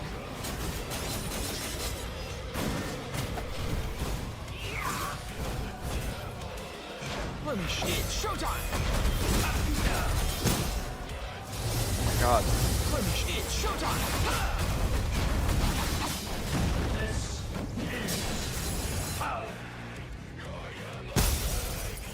Ow. Hell yeah! Okay. Yeah, because I'm sucking at this fight. They're moving so fast. It is hard to keep up.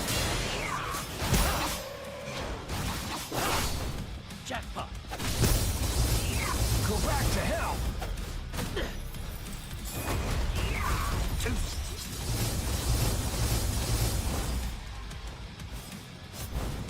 Go back to hell!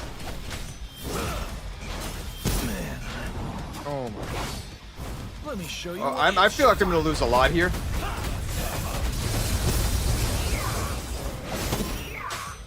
Oh. Come on, I really don't want to do another one. Oh my god. Another reboot. I didn't have 3 times. Hell yeah! Let me show you what I've got.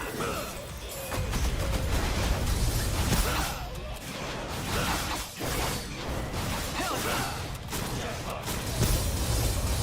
What? Why does he have 20 health again? Go back to let me show you. Alright, well. Go back. Now the fun begins. Ow. Oh, I couldn't dodge that. Man, I'm all. I fucked up.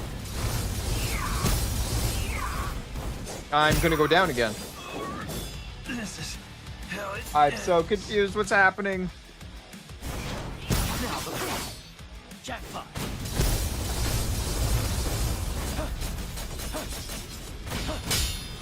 Let me show you what it's showtime. Hell yeah! Oh my god.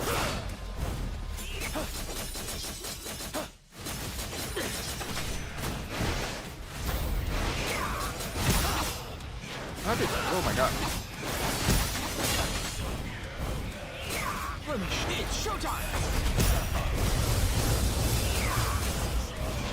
Oh, I killed the doppelganger, but not the real him. Go back to hell. Hell. Okay, now I'm starting to understand what's happening. It's showtime.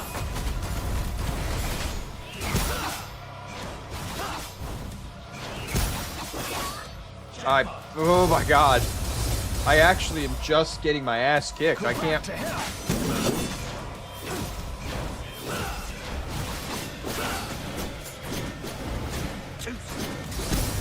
Now the fun. Okay. Adios. Let me show you what jackpot.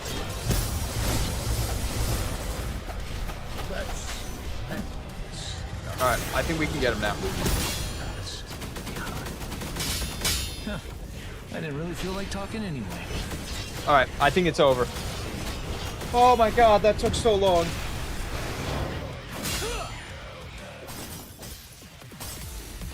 It took so long. God damn. I suck.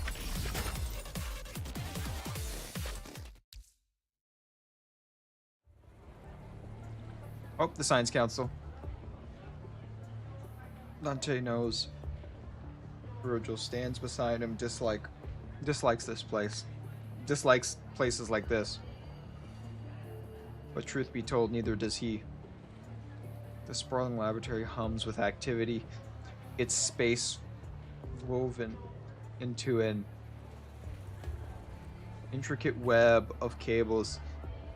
They snake across the floor, connecting workstations spaced with regular intervals. Each station is cluttered with glowing monitors and cups of tea. The entire lab feels like a living network. Workstations acting as nodes linked by other endless cables. Researchers in lab coats, some young, some withered, wave through the maze of cables, occasionally huddling in a small group to exchange hushed words, their murmurs as consistent and indissentive as the hums of the hive.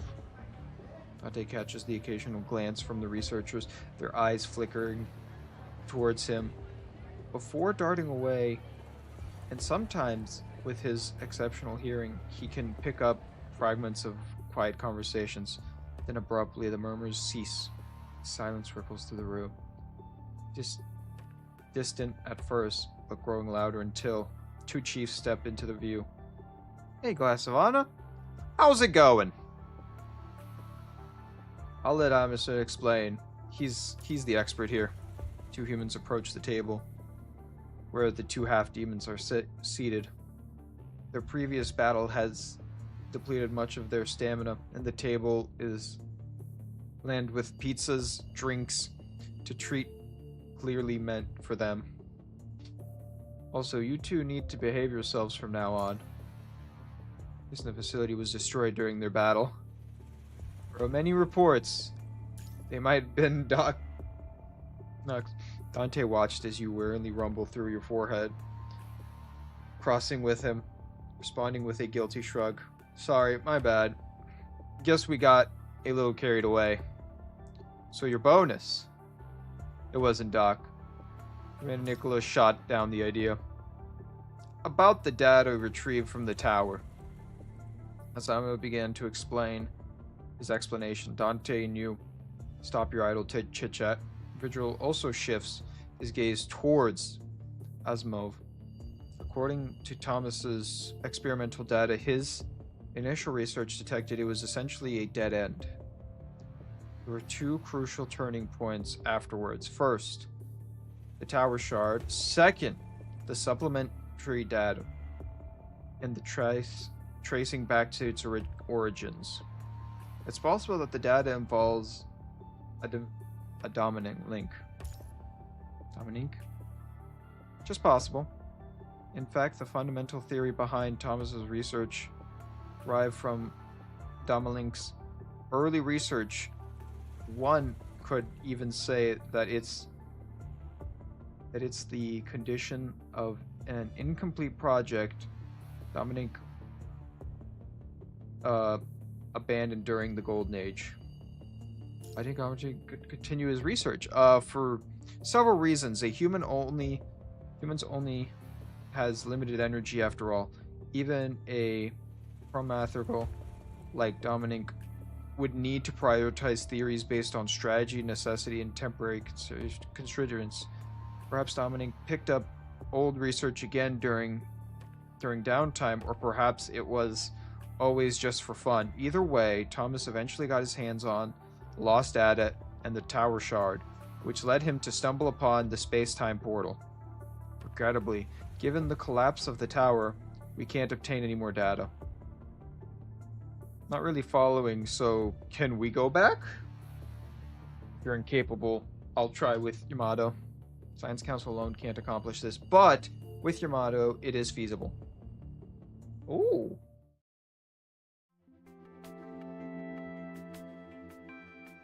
One week later. This is a long story. I think this is one of my most consistent, like we haven't like gotten any of the bullshit stuff appearing. Like, I know we did some bullshit stuff. Everyone gathers in one of the Science Council laboratories. Its center stands massive calculation performing construction.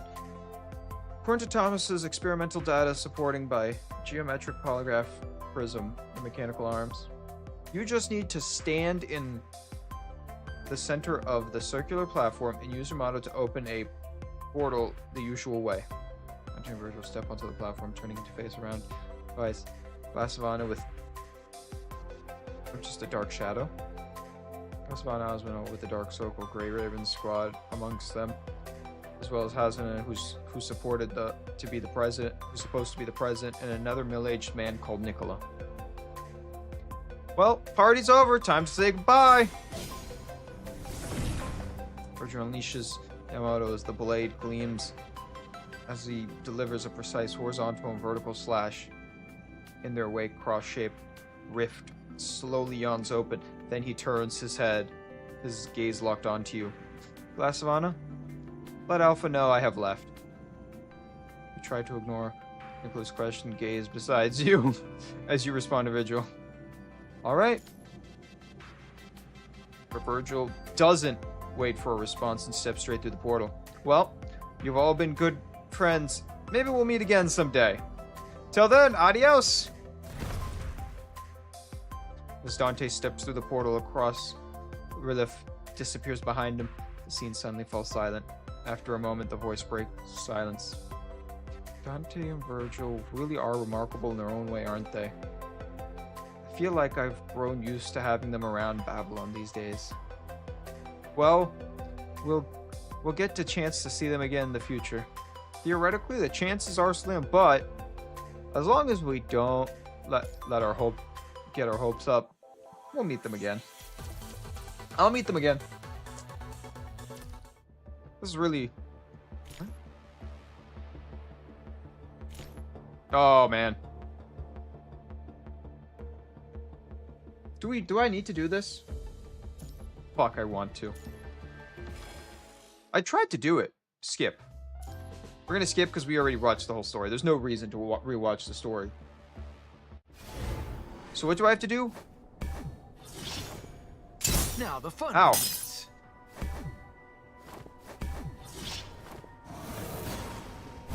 It's not letting me do it. Do I have to be in the demon form? You down.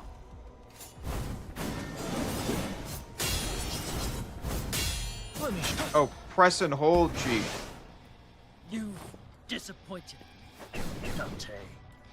Oh, Well, that should be my line. did I do it? This is Oh. power.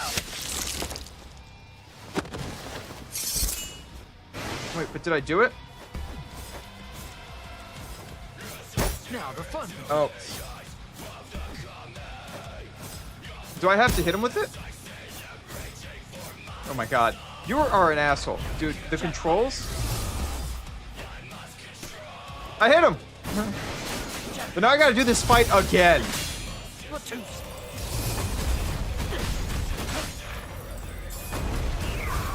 Hell yeah! Go back to hell. God.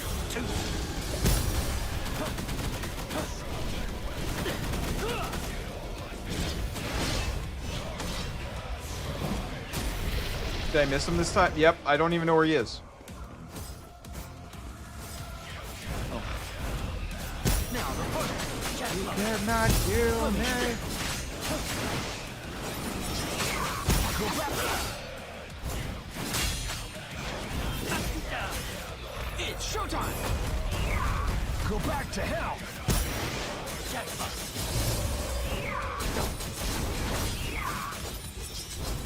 Go back. Now the fun begins.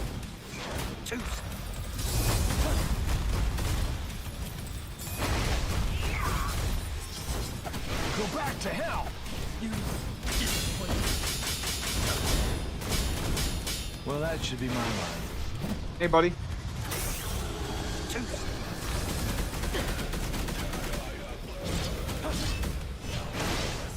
Oh my god, did I actually miss? Oh, it didn't actually activate. I'm happy it didn't actually activate, because there's so much damage I would have lost if that missed.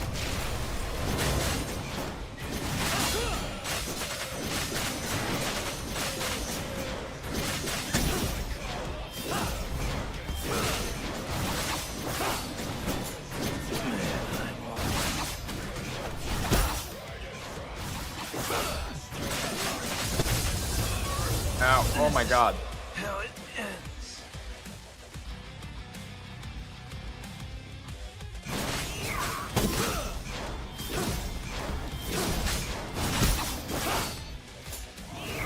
Go back to hell. Finish. It's showtime. You shall die. Hey, it's kind of rude to say that.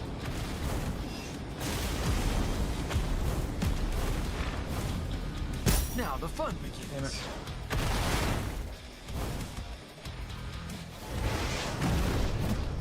Nah. I choose not to be hit by that.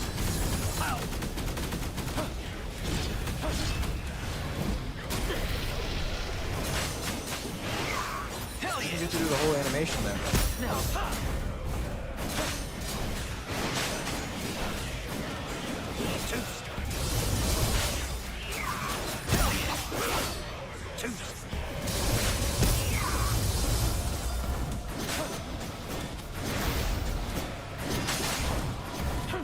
God, I'm not enjoying this.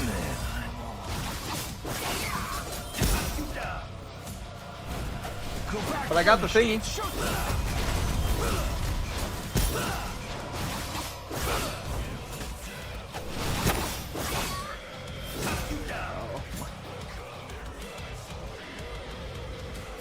Now the fun begins. I don't think he's gonna take damage from this one. Oh no, he was supposed to.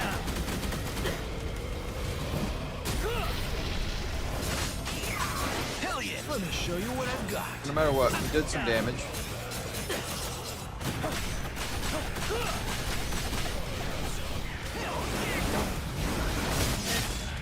Oh. Apocalyptic. Let me show you.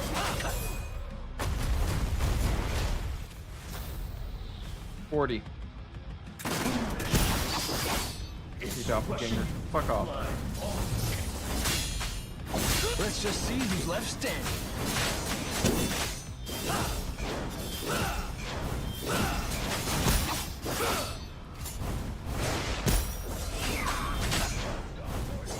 Now the fun. Okay, having two of these fuckers is so much more annoying. Let me show you what it's showtime. But if I just keep meteors. It's showtime. Let me it's showtime. If I keep up this meteor crap. Right? This seems so cheap, but this is like. Let me show you what it's showtime. We're already at 26.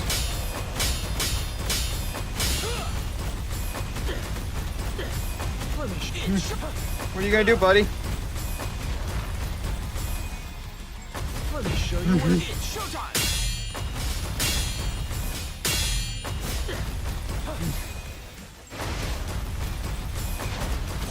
Let me show you what I've got. Alright. 19, 18.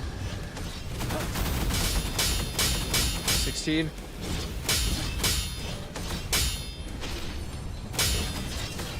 Woo! In 10? 10 left. It's showtime! Man. Finish. It's showtime!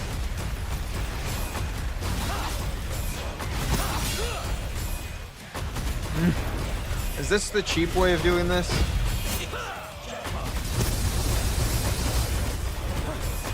Because it feels kind of cheap. Let me show you what I've got. It's okay. I win. I win! I win. Fucking, that was so annoying. I'm not gonna lie. It annoyed me a little. Just a little bit. Screw Dante. No, not Dante. Virgil. Virgil. Screw Virgil. Skip. We already did this whole thing. I don't need to do it again.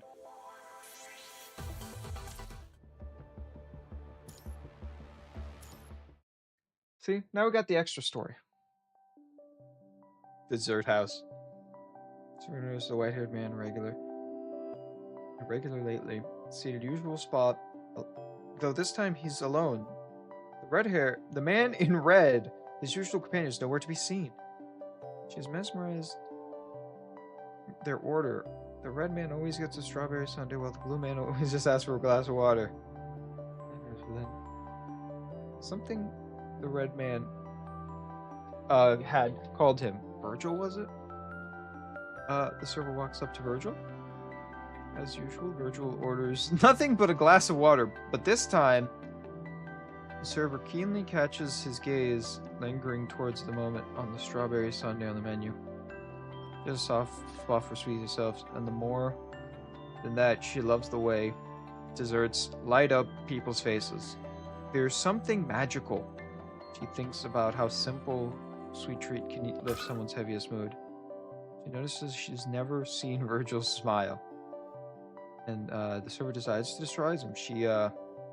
She brings him not just a glass of water he asked for, but also the strawberry sundae, explaining that it's on the house. Virgil stares at the strawberry sundae for a long moment's silence. Why he enjoys this? Too sweet. That was it? Him saying it's too sweet? Yeah, I don't know how to use Dante in any way, shape, or form, but I'm also like, you know, I'm playing just the story missions. I just got him, too. I know you can play the tutorial. The tutorial's not real. Oh my god, but that was so good. I can't even lie, that was really good. That was a really fun story. It also makes me kind of want to play Devil May Cry again. But I feel like playing the first Devil May Cry game again after so long is not going to be as fun as I think. You know?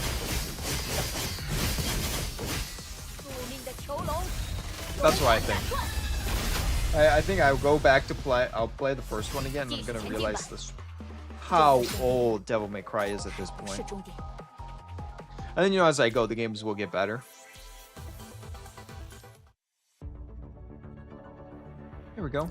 There's all my energy. Yeah, claim all.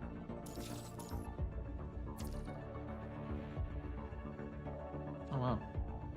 But I did get Dante. We have Dante now. Do we have enough to gamble, though?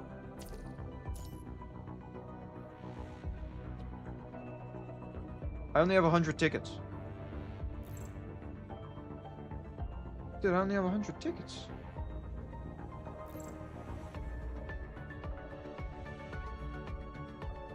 I need to save for her because I want to get her. I'm not going to have enough to get these guys. You know? I just won't. I won't have enough to get them. That's the problem. Is there a way to get more of these tickets? I got 100 somehow originally. You know? Hi. Is it in here?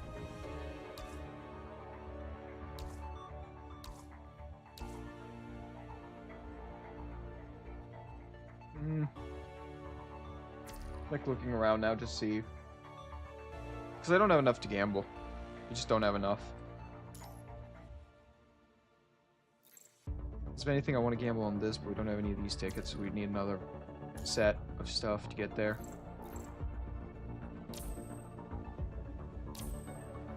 I could do this. Actually, how many of those do I need? Oh, we still need so many for that too. Never mind. I guess there's no chance of us gambling today. But we completed today's goal. We completed the goal of today.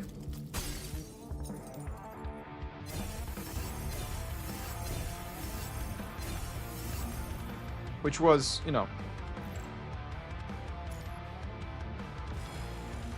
our whole goal was to complete the Far Cry story mode, and I'm very happy we completed it. I'm not gonna lie, it was awesome.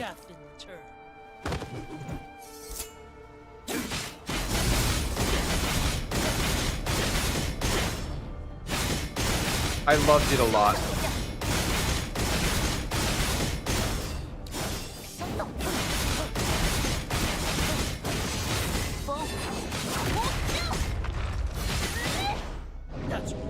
Uh-oh.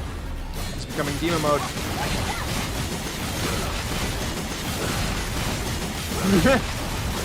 I don't know what's happening. We're just gonna let it happen.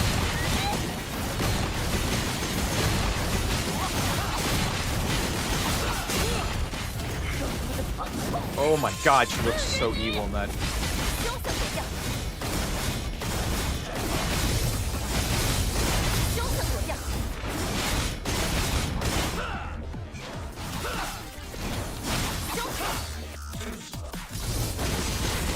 Nah.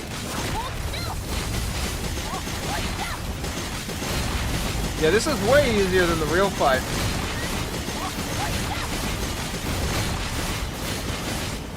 You shall die.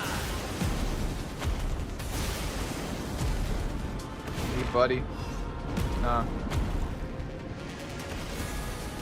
Ow. I didn't see that one coming. I saw that one.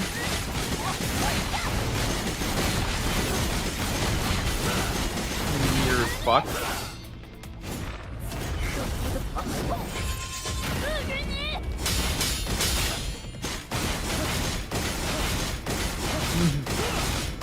This is the end. I win. You can get some Collab tickets from events, but not much. You have to spend black cards if you want them.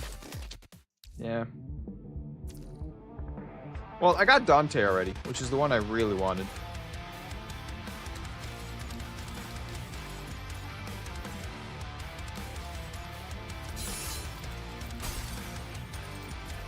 So I got the guy I really wanted at the end. And we still have time to make that decision, you know?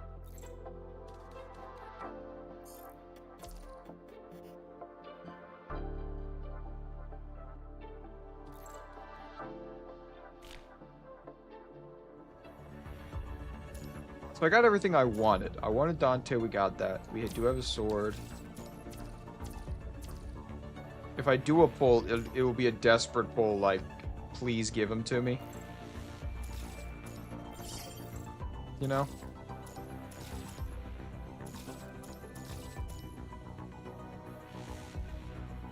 But I would rather... Because I'm pretty sure, yeah. So this event ends sooner, and I really need to finish this one. I really need to get her. So that's the thing I'm focused most on, is finishing her. If we get her, that'd be awesome.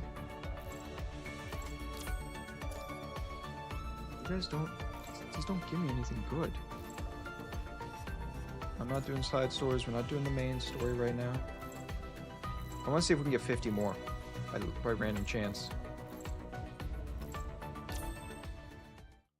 Let's see. Nothing here gives me any of the stuff I want.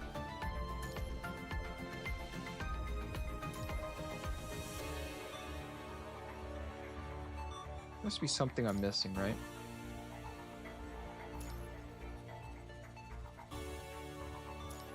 Phantom Cage? Oh, I probably still can't do these, can I? Nope. Fuck.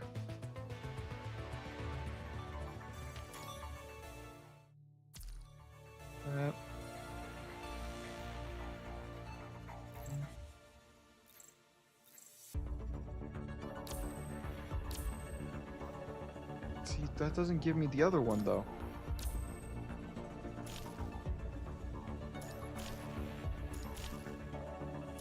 God damn, is there really no other way for me to get the other resource today?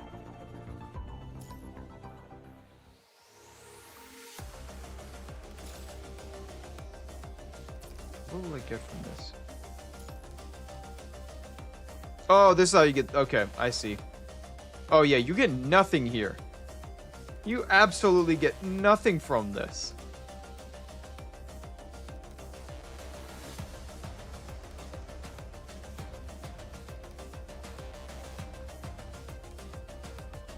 Like...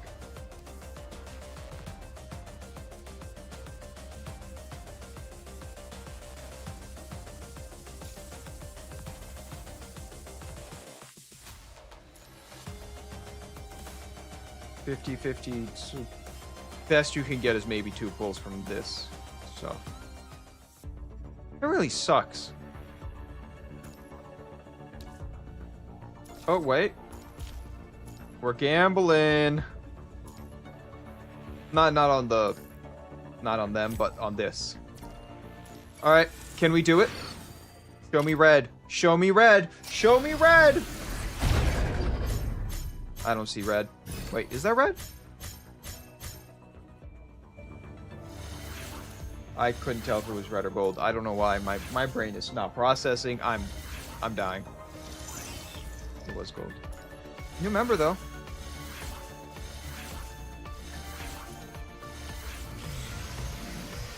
Yep. But here's the best thing, right? Next one, guaranteed to get Pyra. She's guaranteed in the next pull, which makes me very happy. But we have to deal with this other new member. So first, can we get you out of B? Yay! 让你稍微变强一些吧。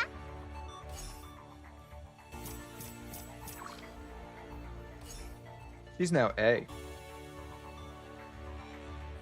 Anyone else? Oh, yeah, we got her. I'll figure out things about her at some point. I don't know what it wants me to do with him. Oh, it wants me to promote him? Fine, sure. Fuck it, I'll promote him. The game wants to cry a river. There. But we still have our priority, which is her.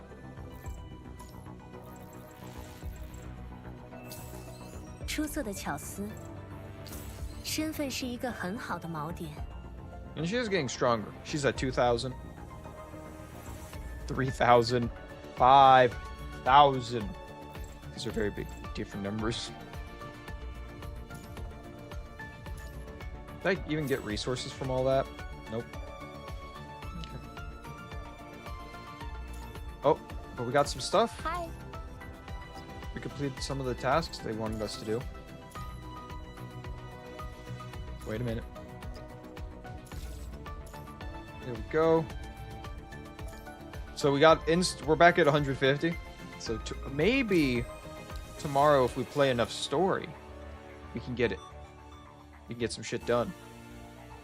But yeah, today's stream was a very remarkable success. This was a remarkable success.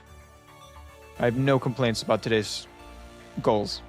We completed the Far Cry collab, which is all I wanted to do today, because I was told it was long, and it took us, like, it didn't take us exactly 4 hours, but just about 4 hours to do the whole thing.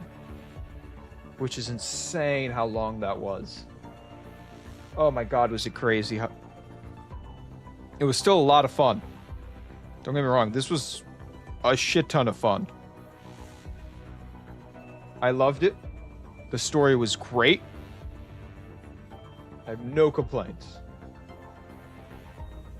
Now we got to go back to the main story and continue that journey. That is our next step, is continuing the main journey. But still, awesome. And then hopefully tomorrow we'll get enough pulls so we can do that and that and that, you know. But that's the end of today's stream. Please like, follow, subscribe, do all the beautiful things so you can come and see me play. I think I'm almost ready to continue. I forgot what the name of the game is. Blue Archive. I think I finally have high enough levels that we can actually continue the story on Blue Archive. And I want to continue this story. So we have 2 games we're kind of playing the story simultaneously of. And it's because of the grind. I had to just sit there and grind forever for Blue Archive. So that's why we kind of had to stop playing that one. But I think I'm close enough that I feel comfortable that we can finish the Blue Archive story. And then we can go to the next chapter in Blue Archive. And then we'll alternate between these 2 games every other day. You know, between Grey Raven and Blue Archive. I think we'll switch back and forth. And, you know, once we finish one of their stories, we don't have to do that. But I hope you all have a beautiful or good night, morning, evening, whatever time zone you're in. And peace out, everyone. Please enjoy the rest of your day.